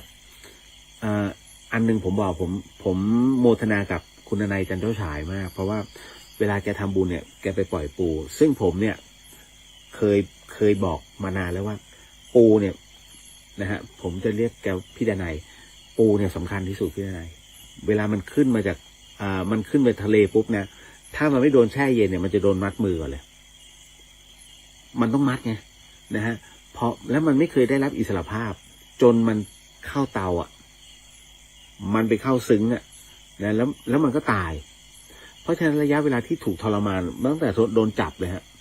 จนถึงเข้าหลักประหารนี่คือชีวิตปูแล้วมันก็ไม่รู้ด้วยว่ามันกำลังจะตาย บทมันตายเลยนะฮะนี่คือสิ่งที่มันเกิดขึ้นดังนั้นเนี่ยปูจึงเป็นสัตว์ที่รับชะตากรรมเนี่ยแบบเนี้ยโดยไม่รู้ตัวนะฮะแล้วก็ทรมานที่สุดเพราะฉะนั้นไอ้ประเภทที่ไปชี้เอาตัวนี้เอาตัวนี้เอากุ้งเอาตัวนั้นหนูอ้วนดีน่ากินนี่เรียบร้อยคือเขาเรียกไปชี้เป็นชี้ตายการไปชี้เป็นชี้ตายนั้นหมายถึงว่าคุณกำลังทอนอายุตัวเองลงไปด้วยนะฮะแม้เดรัจฉานนั้นมันจะมีวงจรชีวิตที่ไม่เยอะแต่ชีวิตของคุณเนี่ยมันอาจจะโดนทอนไป5 วินาทีเงี้ย5 วินาทีกับลมหายใจนั้นมีค่านะคุณบทคุณจะอยากจะต่อลมหายใจต่อไม่ได้นะก็ที่เขาปั๊มกันเนี่ยต่อได้ที่ไหนมันต่อไม่ได้ตายเลยนะฮะดังนั้นเรื่องราวแบบนี้ไม่ใช่เรื่องเล่นๆหลายคนคิดว่ามันเป็นเรื่องเล่นๆนะครับแล้วก็อยากกรรมที่ไปกินปูใช่ไหมมีส่วนเลยนะถ้าอากัปกิริยาเขาเป็นแบบนั้นคือบทสะท้อนของร่างกายกับพฤติกรรมเนี่ยมันจะเป็นตัวสะท้อนผลกรรมครับอย่างคนชอบตกปลาทำไมมันไขว่คว้าหาปลาหาเบ็ดเพื่อมางับมันเป็นพฤติกรรมตรงนั้นเพราะว่าตัวจิตมันไปนึกถึงแต่ตะขอที่ต้องล่อเหยื่อพอตัวจิตเนี่ยมันไปฟ้องถึงตะขอล่อเหยื่อคือเรียกของเคยอ่ะคุณของที่มันทำแบบเคยอ่ะมันก็จะคิดแบบนั้นเช่นเดียวกับพวกตีไก่อ่ะเอาไก่ไปตีเดี๋ยวชนจนกระทั่งแบบอะไรล่ะบางคนเป็นไข้หนักแล้วเผลอเอายาสีฟันเนี่ยล้วงไปในคอเหมือนกับที่ตัวเองล้วงคอไก่ทำความสะอาดมันแยงเหมือนกันอารมณ์เดียวกันเลยฮะนะตีปีกตีมือเหมือนกันฮะมือตกเตียงทรมานคล้ายๆปีกไก่เนี่ยฮะนี่คือตัวพฤติกรรมนะที่มันแสดงออกถึงบุพกรรมที่มันเคยผ่านมานะครับวิธีแก้แบบไหนเคยทำอะไรไว้ก็ไปแก้แบบนั้นไปปล่อยปูไปหาธนาคารปูม้าอะไรก็ได้ฮะนั่นแหละไปปล่อยซะไปช่วยชีวิตเขาหน่อยนะครับแล้วก็อันนี้ผมไม่รู้จริงๆนะผมเรื่องของกรรมเรื่องของบุพกรรมหลายคนบอกโถพี่เลียวก็ไปใส่บงใส่บาตรไม่อยู่หรอกน้องการใส่บาตรการทำบุญกับการฆ่าชีวิตหลายๆชีวิตนะฮะถึงได้บอกว่าผมก็ไม่จะเอาง่ายๆว่าหาสิ่งที่เป็นกรรมดีที่อันยิ่งใหญ่กว่าเนี่ยนะฮะทำแล้วก็อุทิศให้เขาเหล่านั้นนะฮะเป็นการดีที่สุดไม่ได้ทำให้กรรมนั้นหมดไปนะคุณแต่ว่ามันจะบรรเทากรรมนั้นให้เบาลงมานะครับอย่าไปคิดนะว่ากรรมมันแก้ไม่ได้นะครับคือถ้ากรรมแก้ไม่ได้คุณไม่ต้องไปเชื่อเรื่องกฎแห่งกรรมจริงๆเพราะกูพอดีฆ่าหมาตายทำไงดีวะวันๆนอนรอให้คนมาฆ่าเหมือนหมาตายไม่ใช่เราสามารถทำกรรมเนี่ยเพื่อไปบรรเทานะฮะอาการเขาเรียกกรรมหนักแบบนี้ให้ลงมาได้นะฮะทำได้จ้ะทำได้นะครับผ่านไป1 ข้อนะฮะเก็ตนะเรื่องกรรมนะกุ๊บกิ๊บวันนี้นิ่งได้1 นาทีค่ะมีเรื่องไม่สบายใจพยายามไม่คิดค่ะแต่ก็ดึงกลับมาได้โมทนาสาธุเป็นทุกคนฮะเรื่องของตัวจิตที่มันหลุดไปแล้วพยายามดึงกลับเข้ามานะครับสามารถทำได้แล้วนิ่งได้นะครับ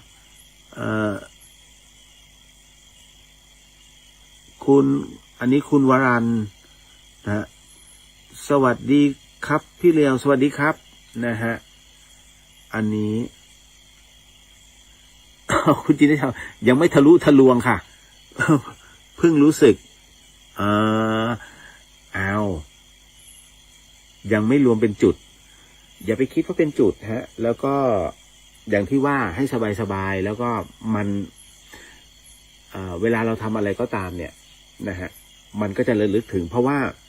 ความว่างเนี่ยมันจะแยกออกจากทุกสิ่งเลยนะครับเราจะไปสอยมะม่วงเราจะถักโครเชต์เราจะนั่งรถเมล์ความว่างก็ยังอยู่นะครับมันไม่ไปไหนเลยนะฮะต่อมา นะครับทำไมเราจึงทำคุณคนไม่ขึ้นคะทั้งที่เขาก็มาร้องขอให้เราช่วยเองพอช่วยไปแล้วกลับไปบอกคนอื่นว่ากลับไปบอกคนนั้นคนนี้ว่าคนอื่นช่วยเขาแทนเรื่องแบบนี้เจอปัญหาทุกคนฮะอย่าใช้คำว่าปัญหา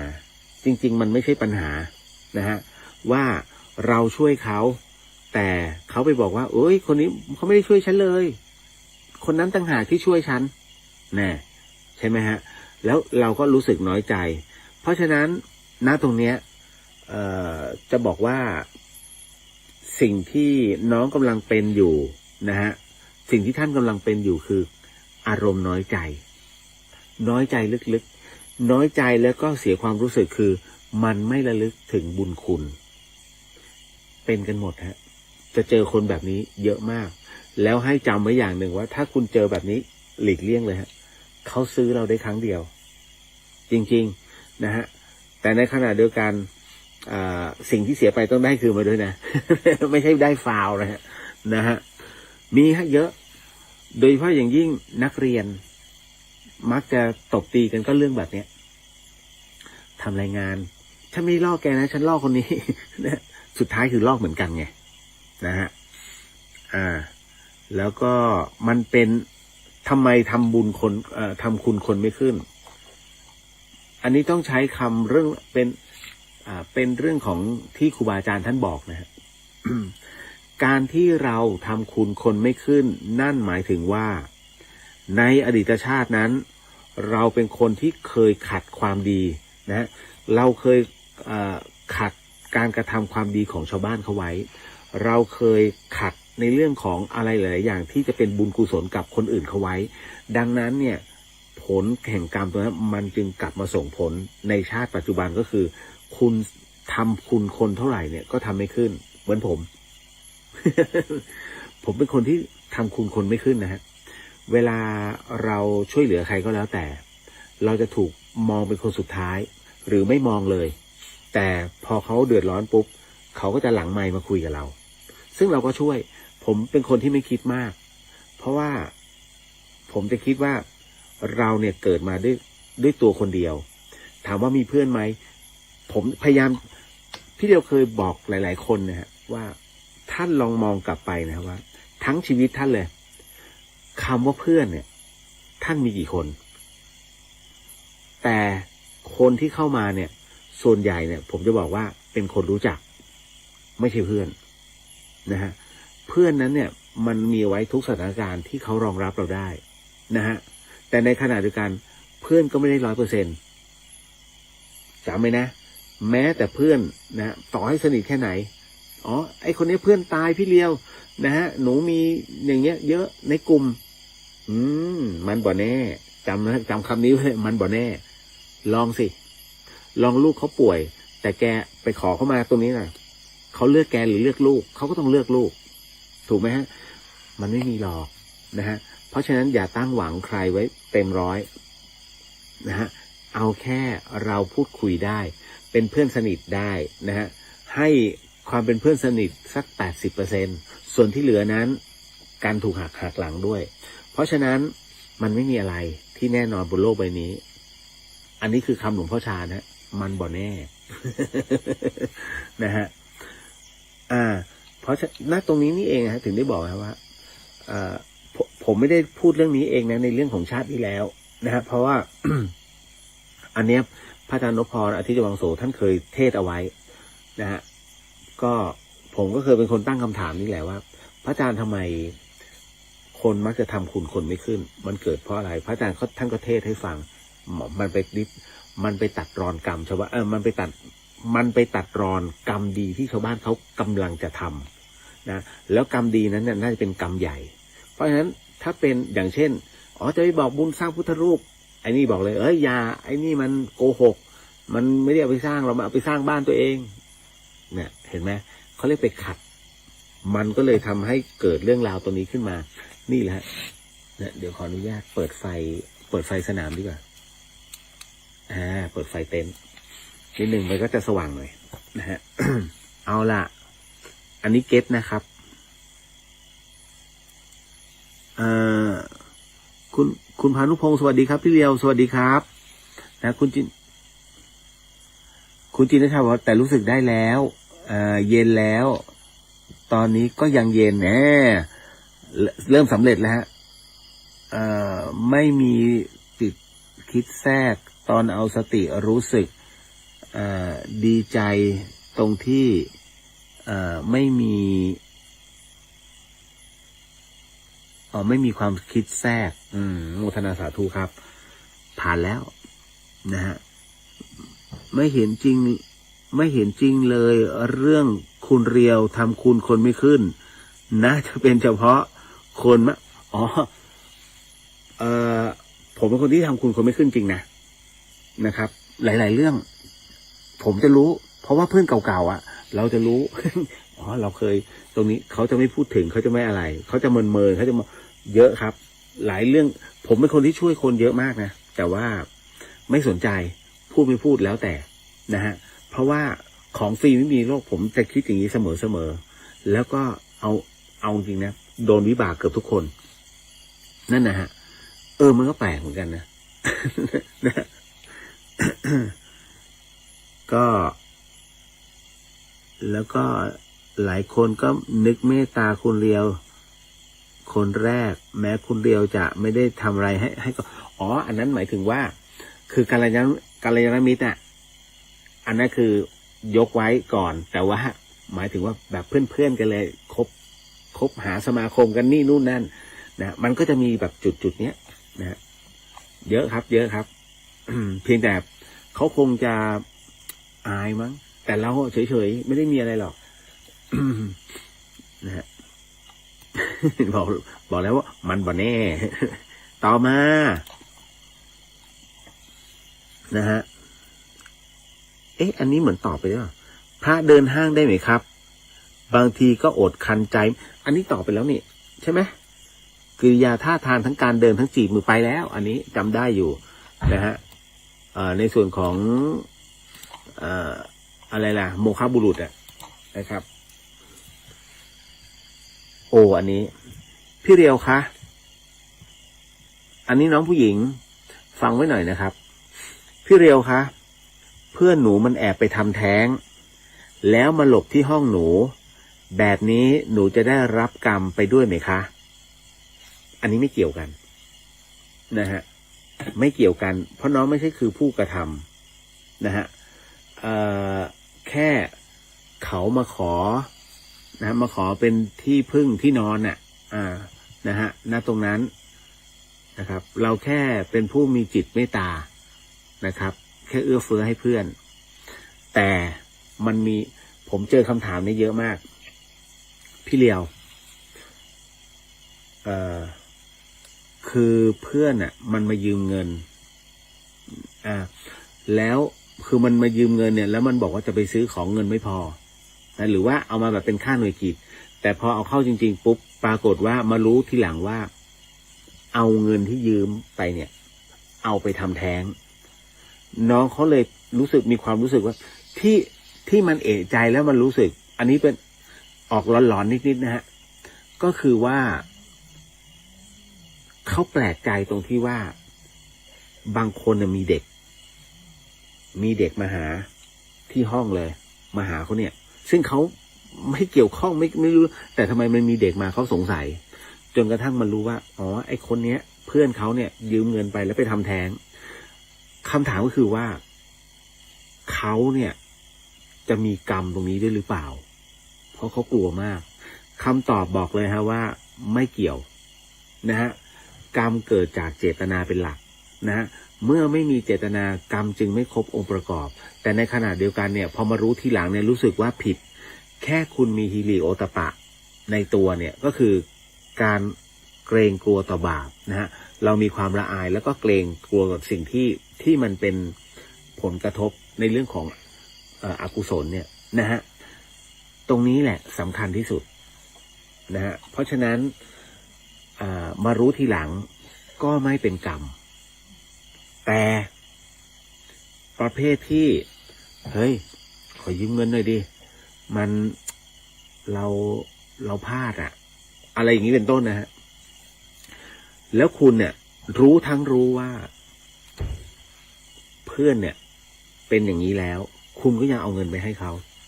อันเนี้ยกรรมฮะรับบุพกรรมร่วมกันนะครับเพราะฉะนั้นในเรื่องของกรรมแห่งการทำแท้งเนี่ยนั่นหมายถึงว่าคุณ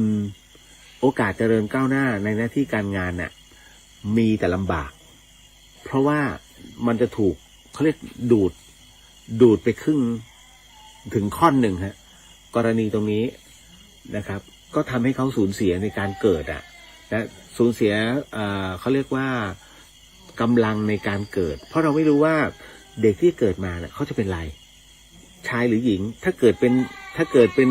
หญิงขึ้นมานี้ปรากฏว่าอาจจะเป็นบุคคลสำคัญของประเทศทำประโยชน์ให้กับประเทศซวยเลยนะถ้าเกิดเป็นชายบวชขึ้นมาเป็นพระสุปฏิปันโนซวยอีกนะ เห็นไหมเพราะฉะนั้นเนี่ยมันจึงมีผลทั้งหมดทั้งมวลในเรื่องของการพลาดชีวิตนะฮะคือไม่ให้เขามาเกิดในแดนเกิดของเขาอีกประเภทหนึ่งมีการถามผมเข้ามาว่าพี่เลียวไอ้ที่ทำแท้งไปเนี่ยผู้ชายมันไม่ต้องรับกรรมหรอ คำตอบคือรับครับรู้ทั้งรู้นะฮะว่าเหตุมันต้องเป็นอย่างนี้เมื่อถ้าผู้ชายเนี่ยเอ่ยปากว่าไปทำแท้งซะนี่คือการฆ่าเท่ากันเลยนะฮะแต่ถ้าสมมุติว่าผู้ชายมีความรู้สึกว่าเฮ้ยฉันไม่พร้อมฉันยังไม่พร้อมหมายถึงว่าคำว่าไม่พร้อมก็คือการเป็นพ่อคนถูกไหมฮะมันดูเหมือนว่าเป็นเขาเรียกว่าเป็นการเห็นแก่ตัวแต่แน่นอนคำพูดเนี้ยมันเป็นการโยนไปให้ฝ่ายหญิงไปคิดเอาเองมึงจะทำยังไงนี่คือสิ่งที่มันเกิดขึ้นนะฮะพอฝ่ายหญิงตัดสินใจแล้วว่างั้นฉันเอาออกถามว่ากรรมตรงเนี้ยเกิดจากอะไรใครต้องรับผิดชอบผู้ชายต้องรับไหมหรือผู้หญิงฝ่ายเดียวคำตอบคือรับทั้งคู่เพราะผู้ชายเป็นตัวที่กดดันนะฮะแต่กรรมนั้นทำไมจึงต้องตกเป็นฝ่ายหญิงเยอะที่สุดสายสัมพันธ์ไงฮะผู้ที่อุ้มมาเนี่ยนะฮะความรู้สึกทั้งหมดทั้งมวลเนี่ยของแม่ที่มันถ่ายทอดลงไปสู่ลูกเนี่ยมีมาตั้งแต่เมื่อนะทารกนั้นมีวิญญาณแล้วรับรู้ถึงสัมปชัญญะเกิดขึ้นพอเริ่มกระดุก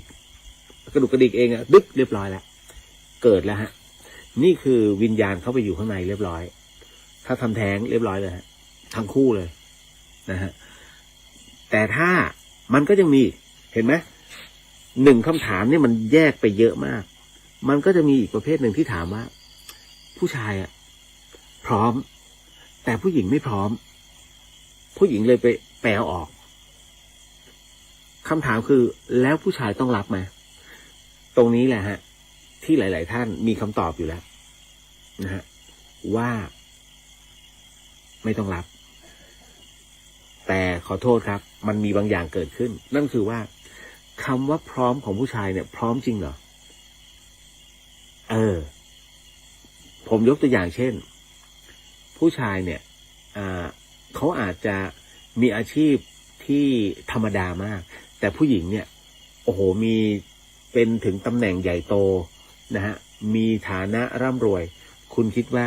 มีปัญหาไหมอารมณ์นี้ผู้ชายพร้อมไงแต่ผู้หญิงจะบอกทันทีไม่อ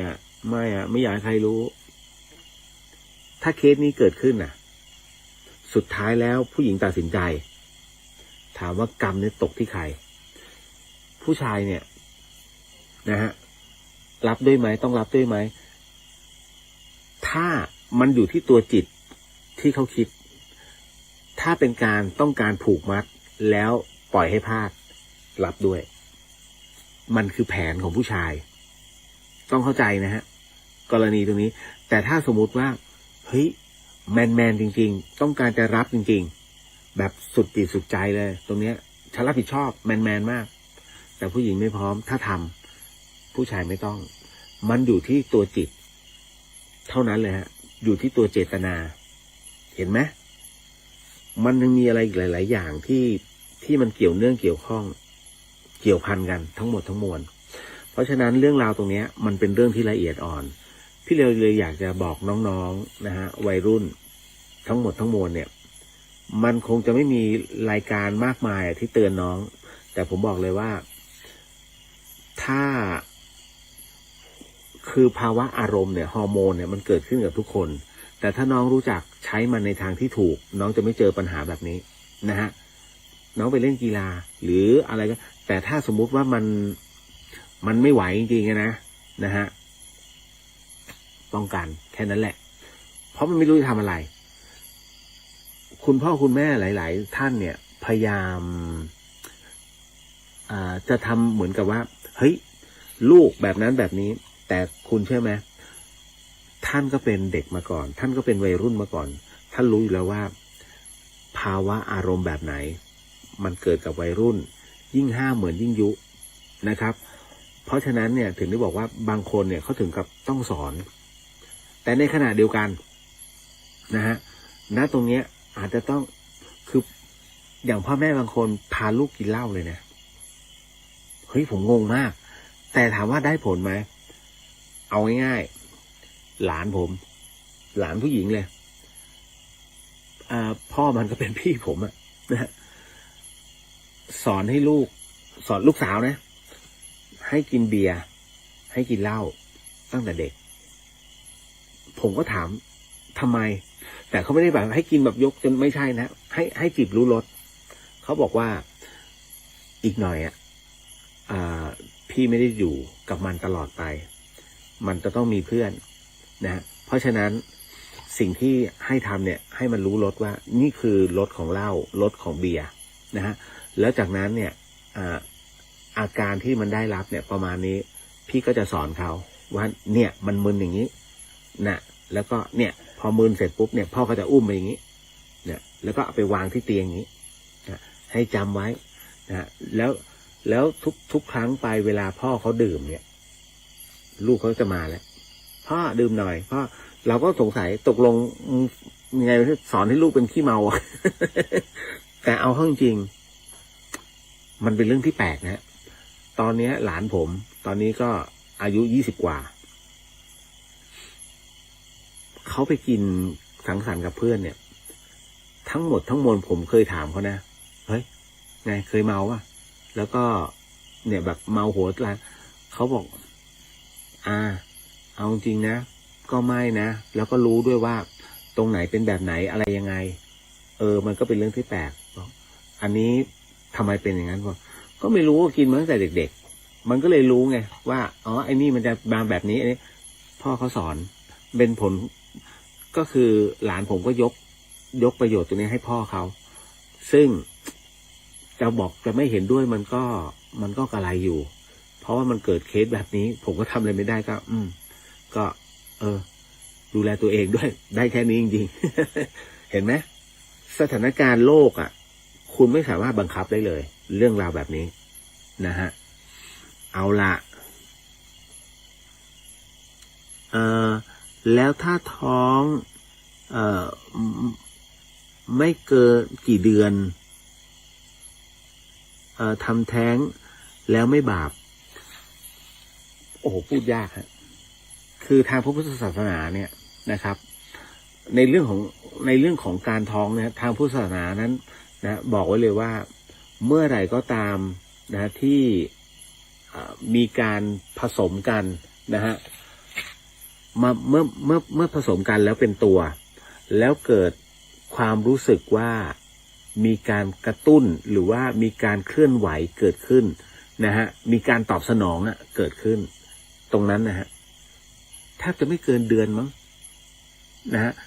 แทบจะไม่เกินเดือนเนี่ยหมายถึงว่านั่นคือยังอยู่ในลักษณะของการผสม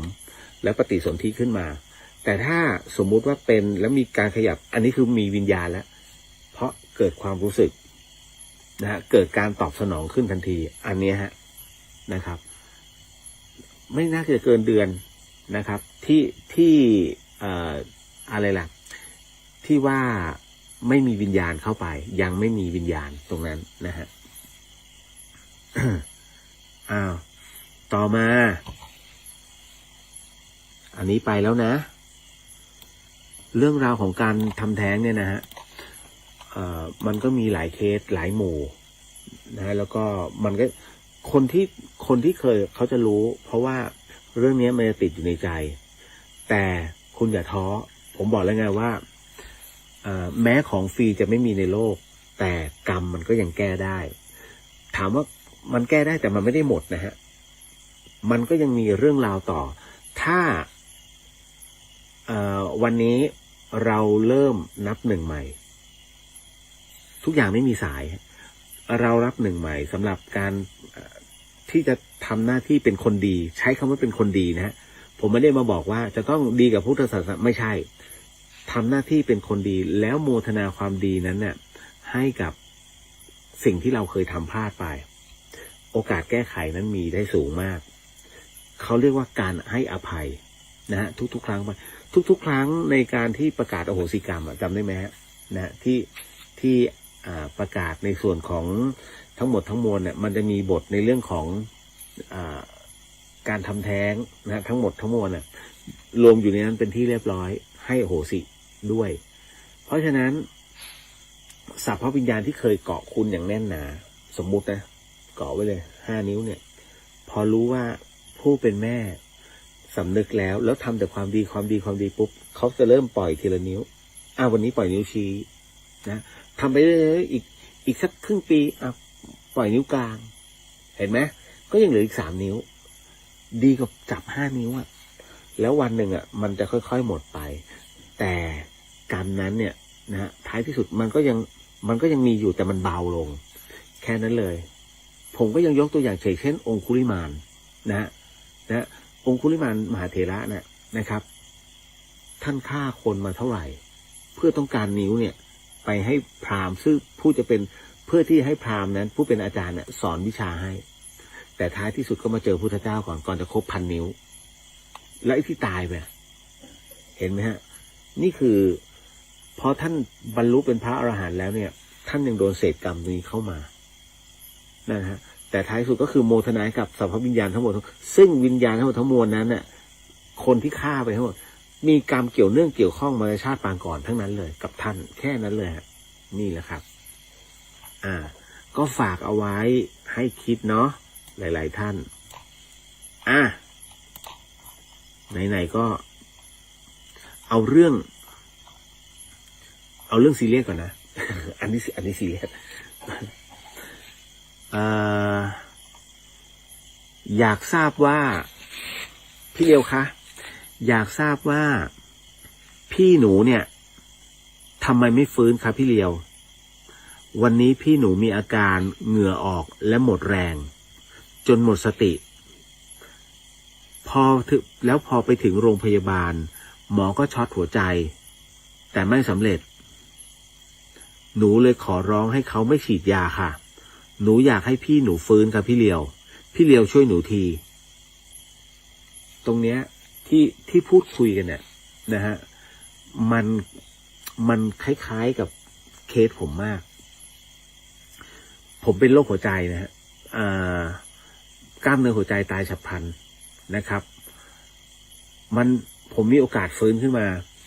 นะฮะได้ก็คือมันเสียชีวิตไปช่วงขณะ45 นาทีแต่45 นาทีนี้มันถือว่านานมากอาการคล้ายๆกันก็คือแรกๆเลยเนี่ยภาพที่มันติดนะครับก็คือเริ่มเหนื่อยในขณะที่นั่งสนทนาเริ่มเหนื่อยเริ่มไม่อยากคุยปลีกตัวมานั่งคนเดียวเพื่อมานั่งพิจารณาลมหายใจพิจารณาหน้าอกพิจารณาแรงตัวเองเสร็จปุ๊บมันหายหรือว่ายังพอไหวเราก็ขับรถไปต่อไปห้างแมคโครลำพูนเสร็จปุ๊บถึงตรงนั้นนะฮะขนาดแก้วพลาสติกผมยังถือแทบไม่ไหวแบงค์500ที่จ่ายเงินเนี่ยยังหลุดจากมือมันคืออะไรเหงื่อเริ่มออกทั้งหัวปาดไปปุ๊บเนี่ยเฮ้ยเหงื่อมาจากไหนวะนะฮะเสร็จปุ๊บอาการต่อไปคือเฮ้ยใจมันวิวใจมันวิวมากฮะและตัวมันเริ่มเบาๆผมรีบออกจากแมคโครนั่งในรถเอาน้ำเนี่ยฮะเอาน้ำที่เคยกรอกสำหรับเติมหม้อน้ำเนี่ยเอามาดื่มก่อนเลยไม่สนใจแล้วสะอาดหรือสกปรกไม่สนดื่มไม่หมด นะฮะ1,500 ลิตรไม่ใช่ขอว่า1,500 มิลลิลิตรดื่มหมดนะฮะขวดใหญ่เลยเสร็จปุ๊บเปิดแอร์เบอร์ 3ตอนแรกไม่ใช่ตอนแรกก่อนดื่มน้ำเสร็จปุ๊บจะไปอาเจียนแต่อาเจียนไม่ออกก็เลยกลับมาเปิดแอร์รถเบอร์ 3เลยนะคุณโอ้โหอัดฟืดนะฮะ ตอนนั้น Ford Fiesta โอ้โหคุณมาใหม่ๆเล่นเอาหัวกระพืออ่ะเหงื่อมันแห้งแต่ว่าหนังหัวยังมีแล้วแรงมันอ่อนจนผมบอกรปภเขาว่าช่วยส่งโรงพยาบาลนะฮะพอจะมีรถมีมอไซค์ไหมแล้วก็ถามเช็คก่อนว่ากี่นาทีเขาบอก15พอรับได้กูยังทนได้นึกในใจเพราะสำรวจตัวเองแล้วนะยังไหวพอนั่งรถคือเขาก็ใจดีอ่ะไปส่งพอนั่งรถพี่รปภเขาเนี่ยผมก็โทรหาหลวงพี่ภัสกรเลยถึงตรงนั้นเนี่ยมันอ่อนแรงแล้วสั่งทุกอย่างเอาไว้ว่ายื่นบัตรประชาชนยื่นบัตรใบประกันชีวิตอ่ะให้ตั้งแต่นั้นมาเป็นต้นมาผมไม่รู้ว่าผมตายตอนไหนแต่รู้ว่าจิตมันออกมาแล้วเห็นตัวเองอ่ะนั่งอยู่กับรถตรงนั้นแล้วก็เข้ามานะฮะแล้วก็คือเราพออีกนิดนึงพี่อีกนิดนึงจะถึงแล้วมันก็ออกมาก็เห็นตัวเองอ่ะเนี่ยอย่างเงี้ยตลอดฮะและทุกคำสั่งของบุรุษพยาบาลนะฮะที่เขาสั่งกันเองเนี่ยเฮ้ยเคสนี้นอนไม่นั่งเขาเข็นไหมรับรู้หมดเลยแล้วก็เห็นตัวเองด้วยในขณะที่ตัวเองหลับตาเนี่ยก็มันเหมือนกับลืมตาเห็นทุกอย่างนะเพราะฉะนั้นเคสผมหมอบอก1 ใน 1,000ที่มันฟื้นขึ้นมาได้แค่นั้นเลยนะฮะแต่กรณีของแต่พอฟื้นมาหลวงพี่ภัสกรก็อยู่ข้างๆแล้วนะฮะท่านก็จับมือแล้วก็แผ่เมตตาให้แต่กรณีของน้องอ่ะนะครับอันเนี้ยเข้าใจหัวใจวายนะครับของน้องอ่ะอาจจะเป็นห้องบนซ้ายเพราะว่าห้องบนซ้ายเป็นห้องผลิตไฟฟ้าให้กับร่างกายหลายคนสงสัยจริงดิพี่เลี้ยงไฟฟ้ากับร่างกายเดี๋ยวถ้าร่างกายคุณไม่มีไฟฟ้าหัวใจคุณจะเต้นไงสมองคุณจะทำงานยังไงนะทั้งหมดทำงานด้วยเครื่องไฟฟ้าซึ่งหัวใจคุณเป็นคนทำนะมันคือโรงไฟฟ้าเลยที่เขาตายกันหรือว่าเป็นโรคหัวใจแล้วก็ต้องตายเพราะไอ้ห้องนี้แหละที่พังนะฮะแล้วจากนั้นไม่ฉีดยาแต่อยากให้ฟื้นคือเอาจริงนะอย่างที่ผมเคยเล่าให้ฟังอ่ะการฉีดฟอร์มาลีนเนี่ยไม่เกี่ยวเลยผมก็อยากถามหมอมันฉีดทำไมเพราะว่าพอตายปุ๊บคุณก็ต้องเอาเข้าห้องเย็นอยู่แล้วห้องเย็นมันคือห้องรักษาศพคุณดูเนื้อหมูอ่ะ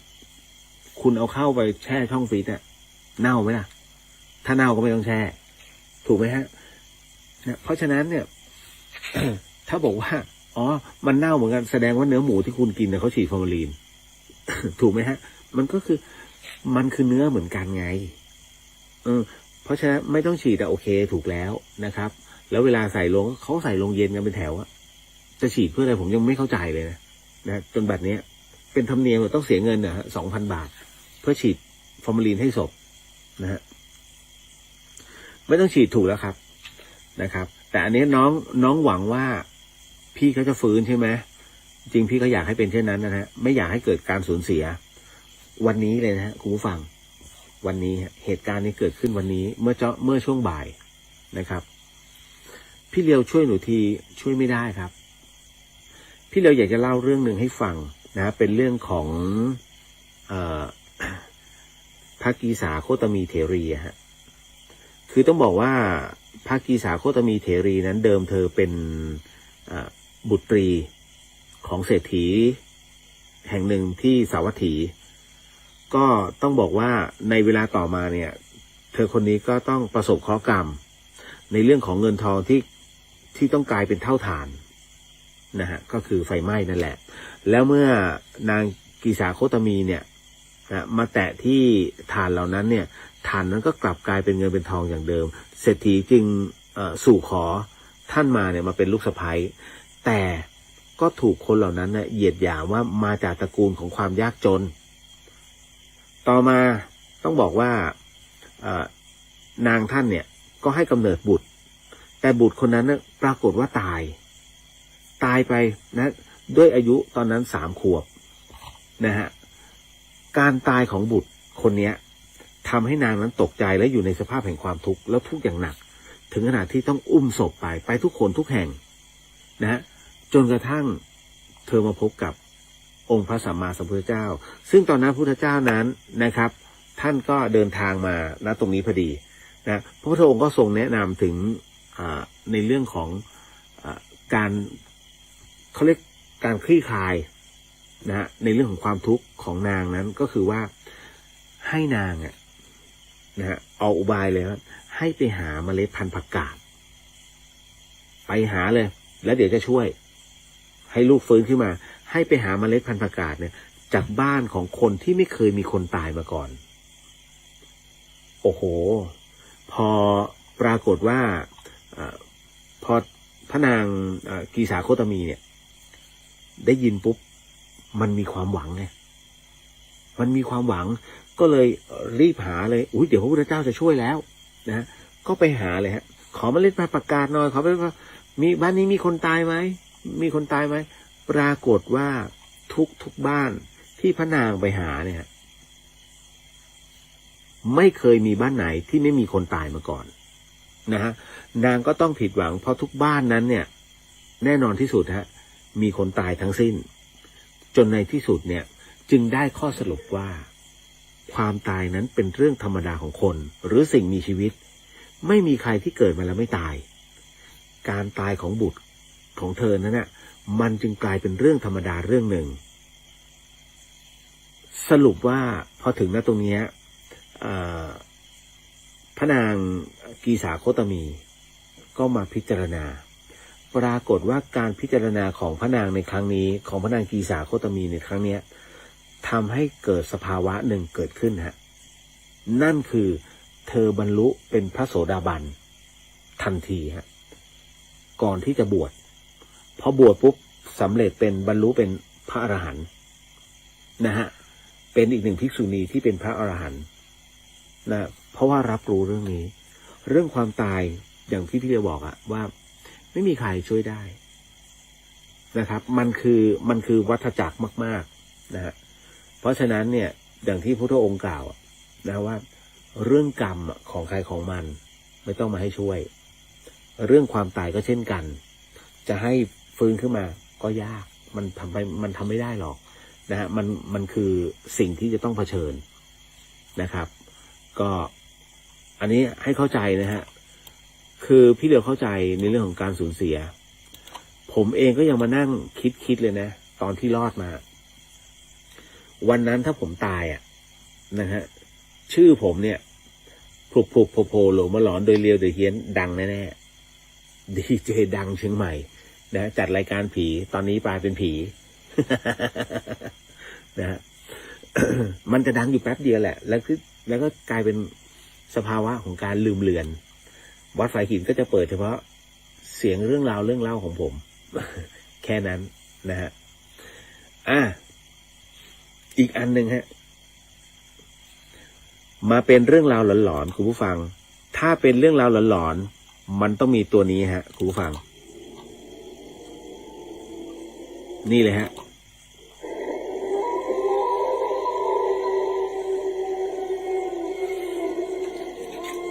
คุณผู้ฟังครับจะบอกว่าสิ่งที่ผมกำลังจะเล่าให้คุณผู้ฟังได้ยินได้ฟังเรื่องราวต่อไปนี้นั้นอย่าเชื่อนะฮะให้ฟังหูไว้หูแล้วก็ใช้วิจารณญาณทุกครั้งในการรับฟังเรื่องราวประเภทนี้ข้อสำคัญเนี่ยอย่าให้คุณผู้ฟังได้ฟังเป็นนิยายครับเพราะว่าเรื่องที่คุณจะฟังต่อไปนี้นั้นเป็นเรื่องที่น้องส่งมาให้และเรื่องราวตรงนี้นี่เองเขาบอกว่าพี่เดียวคะเมื่อวันเสาร์หนูไปเที่ยวที่แก่งกระจานมาแก่งกระจานอีกแล้วนะฮะ น้องบอกว่าแล้วก็นอนปรากฏว่าไปนอนที่รีสอร์ทแห่งหนึ่งคราวเนี้ยน้องเขาบอกว่าตอนกลางคืนนะฮะที่น้องเขานอนนะฮะคุณผู้ฟังมันเหมือนบอกว่ามีคนเดินรอบบ้านนะคุณผู้ฟังน้องเขาบอกมันเหมือนมีคนเดินรอบบ้าน หนูกับแฟนเนี่ยก็ยังแบบ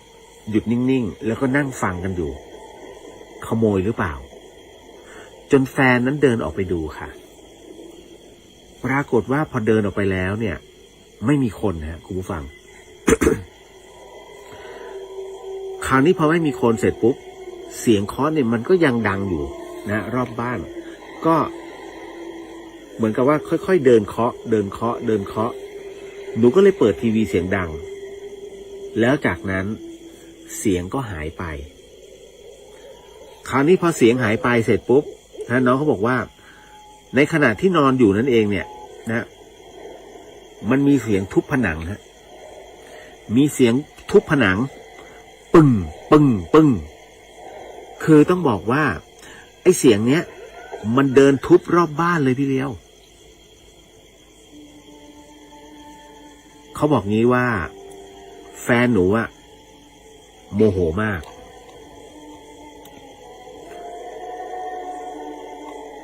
เขาบอกงี้ว่าแฟนหนูโมโหมากเขาก็เลยเปิดหน้าต่างออกไปดูปรากฏว่ามันไม่มีคนฮะคุณผู้ฟังเสียงก็ไปดังอีกปึ้งปึ้งปึ้งปึ้งทุบที่ประตูฮะนะฮะแล้วเขาก็วิ่งไปเปิดก็ไม่มีคน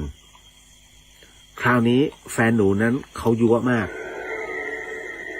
เขาก็เลยเข้าไปที่ห้องน้ำเขาไปเอาน้ำเนี่ยฮะนะตักมาแล้วก็ราดไปที่ประตูบ้านแค่พอคล้อยหลังนะพอคล้อยหลังปรากฏว่าเสียงทุบประตูดังอีกทีหนึ่งฮะปั้งปั้งปั้งปั้งเนี่ยฮะปรากฏว่าแฟนก็เลยรีบเปิดประตูไปดูทันทีพอเขาเปิดไปดูเสร็จปุ๊บเขารีบปิดประตูแล้วก็เปิดทีวีคราวนี้เราสองคนนอนกันแบบเปิดไฟเปิดทีวีค่ะเสียงนั้นก็เงียบหายไปตลอดทั้งคืนปรากฏว่ารุ่งเช้าฮะคุณผู้ฟังน้องเขาบอกว่าแฟนบอกว่าเนี่ยเมื่อคืนที่ปิดประตูอ่ะแล้วก็เข้านอนเลยอ่ะต้องเปิดทีวีขึ้นมาเพราะว่าเมื่อวานนี้เมื่อคืนนี้ที่เปิดประตูไปเขาดูที่พื้นฮะที่เขาราดน้ำแบบนะฮะไอ้จุดข้างหน้าทั้งหมดเนี่ยมันเป็นรอยมันเป็นพื้นเปียกแต่ที่มันเคาะประตูมาแล้วเขาเปิดไปอ่ะเพราะเขาไม่เห็นรอยเท้าที่มันโอ้ยขนลุกว่ะนะ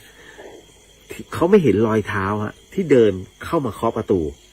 นะฮะคราวนี้พอขับรถออกไปก็นึกขึ้นได้ว่าเมื่อวานนี้ตอนอาบน้ำฮะน้องเขาบอกว่ามันมีปลอยผมผู้หญิงพี่เลียวมันหลุดลงมาตรงหลังกระจกอ่างล้างหน้าในห้องน้ำซึ่งก็ไม่รู้เหมือนกันว่ามันเกี่ยวกับเรื่องที่หนูไปเจอกันเมื่อคืนนั้นหรือเปล่านะฮะเรื่องราวก็มีเท่านี้ฮะคุณผู้ฟังครับพอฟังแล้วเป็นอย่างไรบ้างนะฮะกับเรื่องราวตรงนี้ก็ เป็นเรื่องหลอนสั้นๆที่น้องส่งมานะฮะว่ามันไปเจอเรื่องราวเหล่านี้นะฮะกับความรู้สึกแบบเนี้ยก็ต้องบอกเลยนะฮะคุณผู้ฟังว่ามันเกี่ยวข้องกันไหมผมก็ตอบไม่ได้หรอกว่ามันเกี่ยวข้องกันหรือเปล่าแต่สิ่งหนึ่งที่รับรู้ก็คือว่าเวลาไปที่ไหนก็แล้วแต่ที่ต่างสถานที่ผมมักเตือนเสมอว่าอย่างน้อยสวดมนต์สักนิดนึงนะฮะไหว้พระกราบหมอนกราบที่นอนก่อนทำไมต้องเป็นเช่นนั้นเราไม่รู้หรอกว่าที่นอนนั้นมันผ่านใครมาบ้างรีสอร์ททั้งหลายคุณเข้าใจใช่ไหมบางคนก็เคยเอาผู้ป่วยมานอนพักนะฮะแล้วพอกลับไปผู้ป่วยคนนั้นเขาอาจจะมีชีวิตอยู่หรือไม่มีชีวิตก็แล้วแต่เราไม่รู้แต่เรากราบเพื่อขอเข้ามาก่อนนะฮะเหมือนกับอะไรรู้ไหมเหมือนกับเตียงที่โรงพยาบาลฮะโรงพยาบาลน่ะคุณรู้ไหมเตียงที่คุณนอนน่ะไอเนื้อเตียงเนี่ย ผ่านมากี่ชีวิตแล้ว แต่ผ้าปูที่นอนมันแค่ถูกเปลี่ยน นะฮะเพราะฉะนั้นไหว้ซะหน่อยหนึ่งนะฮะทำไมถึงต้องเป็นอย่างนั้นมันแปลกนะมันมีอยู่นะฮะมันก็หลายเคสนะคืออย่างนี้เขาป่วยไปแล้วเขาไปนอนที่โรงพยาบาลแล้วปรากฏว่าพอนอนอยู่เนี่ยเตียงเขาจะสั่นอยู่เตียงเดียวเลยฮะนะฮะสั่นแบบสั่นทำไมมันเป็นอย่างนั้นแต่พอพยาบาลมาเช็คน้ำเกลือก็จะหยุดแล้วพอพยาบาลไปเสร็จปุ๊บสั่นจนแบบนอนไม่ได้อ่ะต้องลุกมานั่งแต่พอลุกมานั่งปุ๊บก็จะไม่สั่นแต่พอกลับไปนอนเสร็จปุ๊บเหมือนเดิมพอญาติเขามาเขาก็เลยเล่าเรื่องนี้ให้ฟังญาติเขาก็เลยเหมือนกับมีพระอยู่ก็เลยมอบพระให้บอกว่าเอาพระเนี้ยเอาวางไว้ใต้หมอนตั้งแต่นั้นเป็นต้นมาหลับสนิทเป็นเรื่องที่แปลกนะครับเพราะฉะนั้นให้คิดเล่นๆไม่ได้มีอะไรมากมายไปมากกว่านี้เพียงแต่ว่าอยากจะบอกว่าไอ้เรื่องราวเหล่านี้แม้ไม่เชื่อนะครับแต่ก็ไม่ต้องไปอะไรมากมายเพราะว่ามันมีทั่วโลกนะคือสิ่งที่เรากำลังจะบอกว่าสิ่งที่น้องบอกว่ามันเป็นเรื่องงมงายอ่ะคนทั้งโลกเนี่ยนะฮะ 80% ของคนบนโลกใบนี้เขาเชื่อเรื่องแบบนี้และเขาประสบปัญหาเขาประสบพบเจอกับเรื่องราวเหล่านี้นี่คือ 80% ทั่วโลกนะฮะอีก 10% นั่นคือใช่ปะวะประสบแต่ใช่ปะวะส่วนอีก 10% ที่เหลือก็อาจจะเป็นคนที่วิชาการสุดโต่งมันต้องเป็นอย่างนี้นะสิ่งที่มันเกิดขึ้นน่าจะเกิดกับความร้อนมากระทบกับความเย็นมันจึงเกิดเป็นไอหมอก อะไรอย่างนี้เป็นต้นนะเพราะฉะนั้นเนี่ยถึงได้บอกว่าน้องที่ไม่เชื่อน้องจะจัดอยู่ในกลุ่มของ 10% สุดท้ายนั่นนะฮะมันเป็นเช่นนั้นนะครับก็เลยต้องบอกไว้ก่อนนะครับกับตรงนี้ต่อมาเครื่องนี้อันนี้นะฮะที่ชี้อยู่แบตมันกำลังจะหมดนะครับมันเหลือแค่15% นะครับซึ่งผมยังสายชาร์จมันอยู่ข้างหลังแล้วตรงนี้อยู่ที่เต็นท์นะฮะอันนี้เห็นแล้วใช่ไหมเต็นท์นะครับเพราะว่าผมเปิดแสงตรงนี้แหละนะฮะก็จะเห็นข้างในก็จะนอนแบบนี้มันเย็นดี มันเปิดโล่งนะครับตรงนี้โล่งเลยเดี๋ยวให้ดูโล่งไหมเนี่ยอันนี้คือโล่งไปเลยนะครับเพื่อให้ลมมันโกรกต่อมา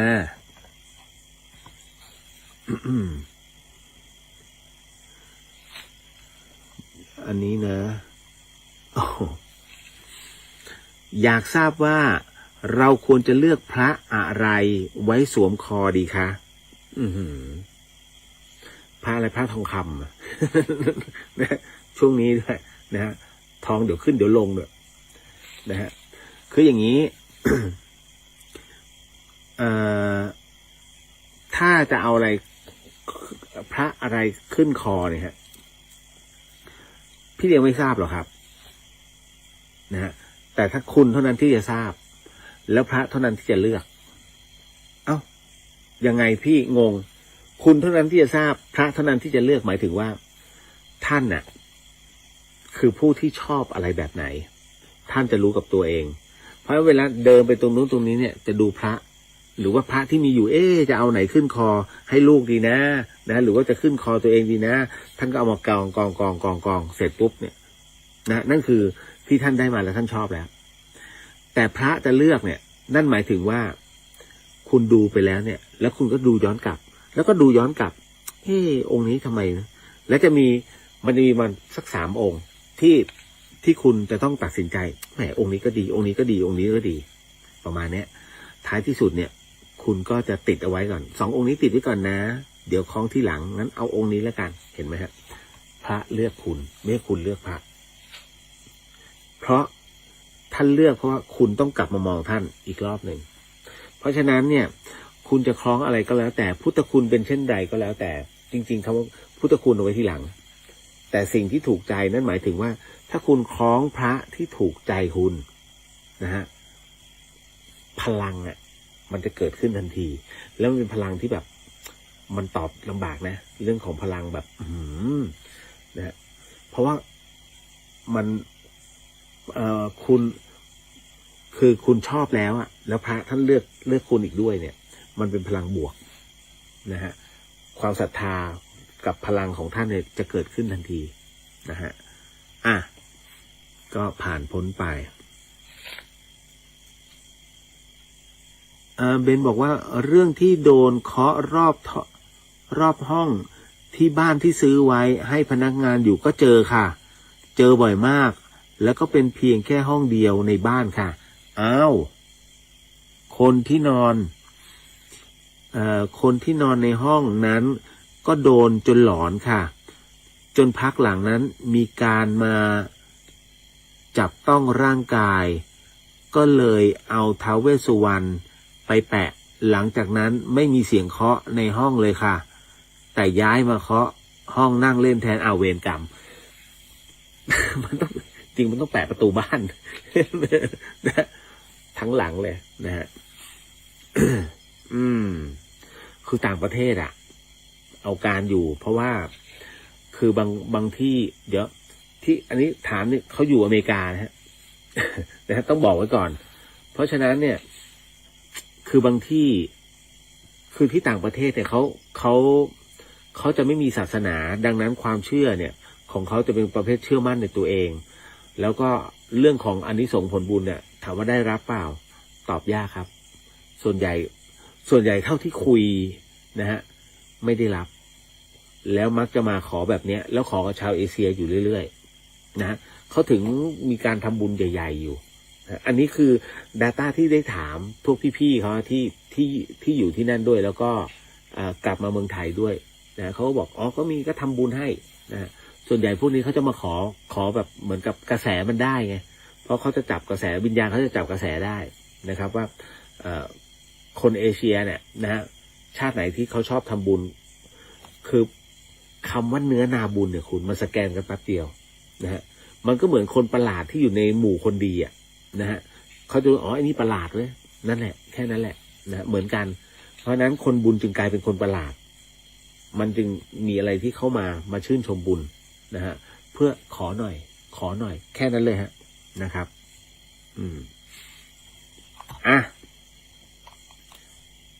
อีกหนึ่งเรื่องราวนะครับ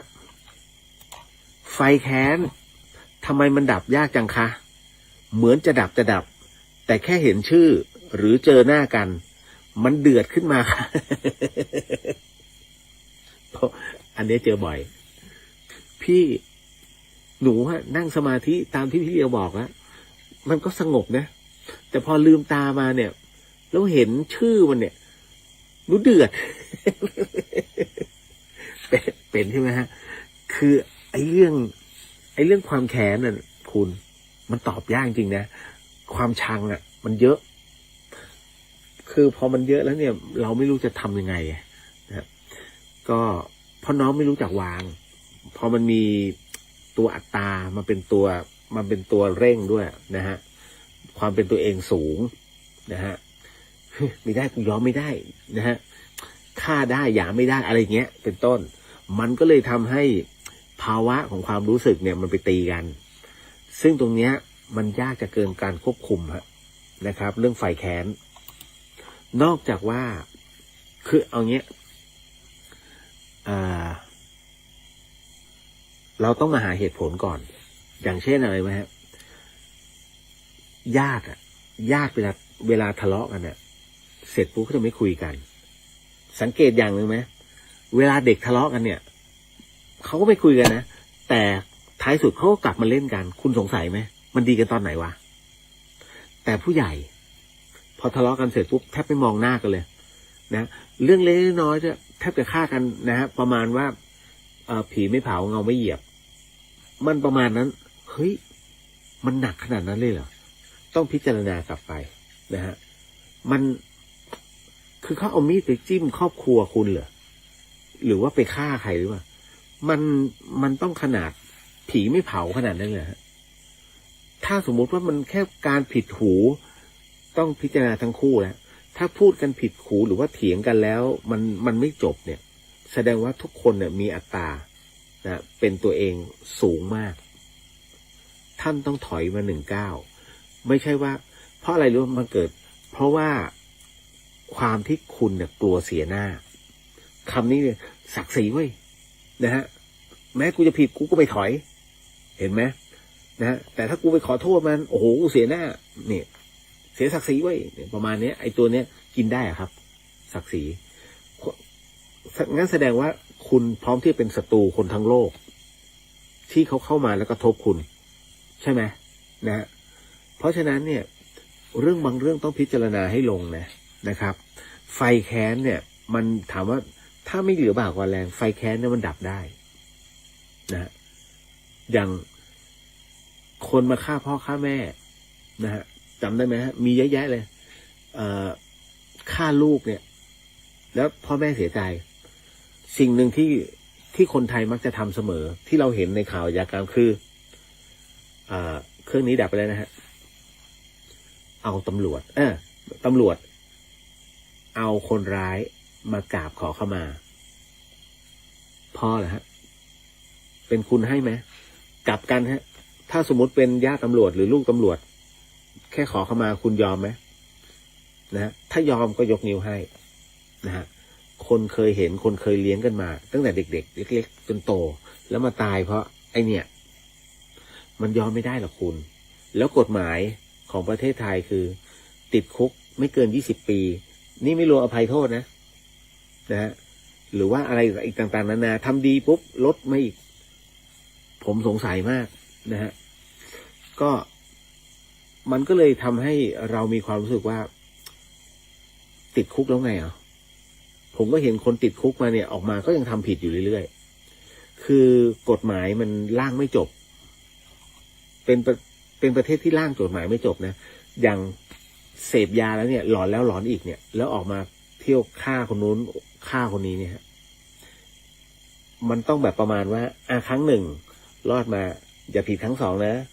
ครั้งสองผิดนี่โทษของแท้คือคงโทษประหารไว้นะฮะแต่ถ้าทำผิดให้โอกาสชีวิตแล้วไงเมื่อออกมาแล้วทำผิดประหารทันทีไม่มีดึงฎีกานะฮะไม่ต้องมันต้องอย่างนั้นเพราะไม่งั้นก็เปลืองข้าวรัฐบาล เปลืองภาษีพวกเรา นะโอ้โหนะครับมันก็คือมันต้องมีอย่างเงี้ยเพราะไม่งั้นอะไรนะโทษประหารนะรู้ว่ามีนะแต่มองไม่เห็นเพราะเราไปทำสนธิสัญญากับต่างประเทศไว้นะฮะว่าไม่มีโทษประหารเพื่อคนแต่ละสัญชาติมันไม่เหมือนกันนะฮะนี่แหละก็ไม่ได้นิยมไม่ใช่ยุยงส่งเสริมนะเพียงแต่ว่าชี้ให้เห็นว่าอุปนิสัยเนี่ยของคนไม่เหมือนกันอย่างฟุตบอลเห็นไหมฮะสรีระของคนไทยเนี่ยเหมือนกับคนชาติไหนฮะเหมือนกับอเมริกาใต้เหมือนกับอาร์เจนตินาเหมือนกับเปรูตัวเท่ากันเลยนะทำไมดันถ้าเรื่องไปเล่นสไตล์อังกฤษผมก็ไม่เข้าใจนะทำไมไม่เล่นสไตล์เม็กซิโกหรือว่าคนที่ตัวในสรีระเท่ากันเจชนาทิพย์นะฮะเห็นไหมเล่นในสไตล์ของเดียโก้มาลาโดน่าเพราะตัวเท่ากันเจจดหมดเลยวิธีการหลบเลี้ยงหลบเห็นไหมฮะเนี่ยอันนี้เขาคิดถูกนี่แหละก็อีกหนึ่งเรื่องราวนะครับเบนบอกว่าขอบคุณพี่มากนะคะที่มาจัดรายการให้ฟังขอให้มีสุขภาพแข็งแรงพักผ่อนให้เพียงพอเดินทางปลอดภัยนะคะ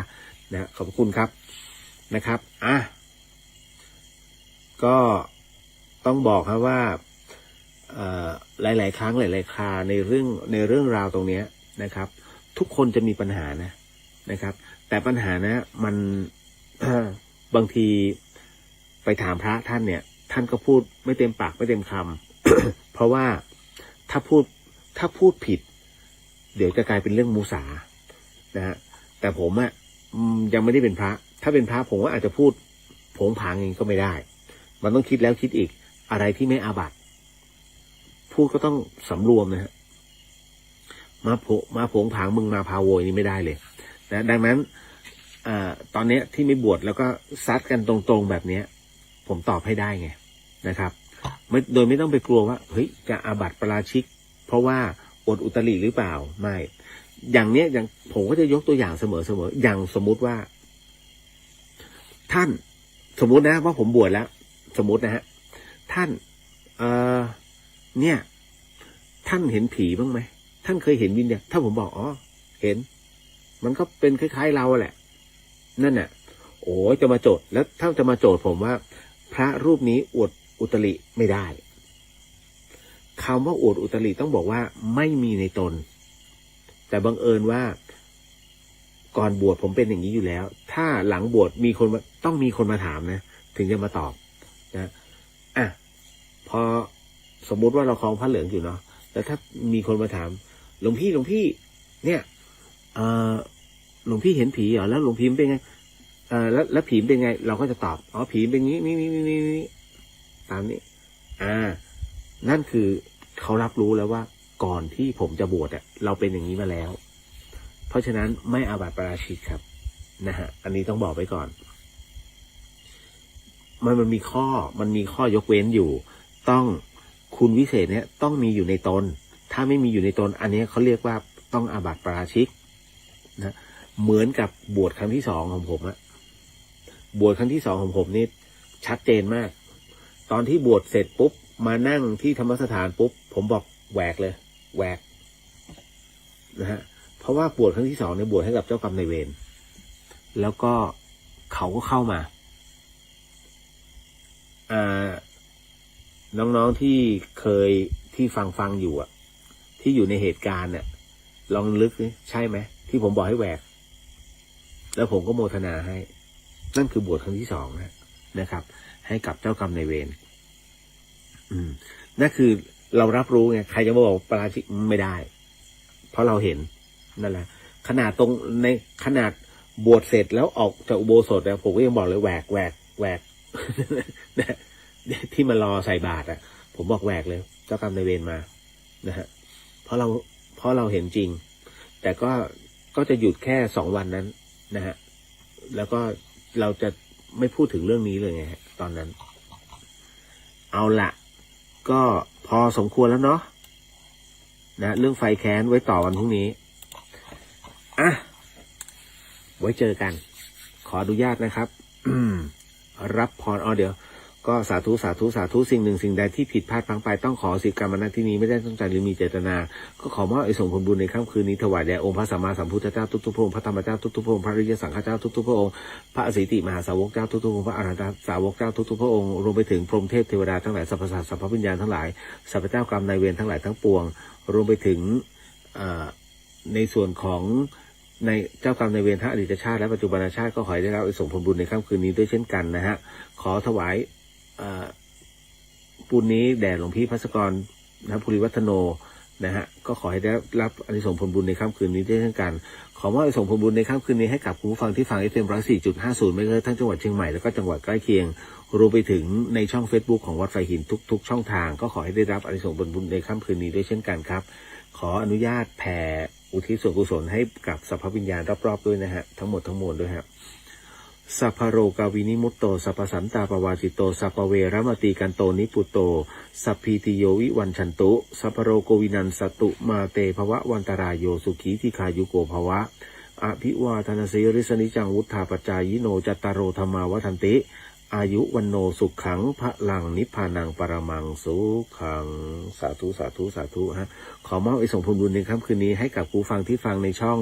พุทธิสิทธิ์รัตนสมบูรณ์แล้วก็เรียวเดือดเฮียนก็ขอให้ได้รับส่งผลบุญในค่ำคืนนี้ด้วยเช่นกันครับพบกันใหม่กับเรื่องราวดีๆแบบนี้ในวันพรุ่งนี้นะฮะสำหรับค่ำคืนนี้ราตรีสวัสดิ์นะครับผู้ฟังทุกท่านราตรีสวัสดิ์นะครับผู้ฟังทุกคนแล้วเจอกันนะฮะ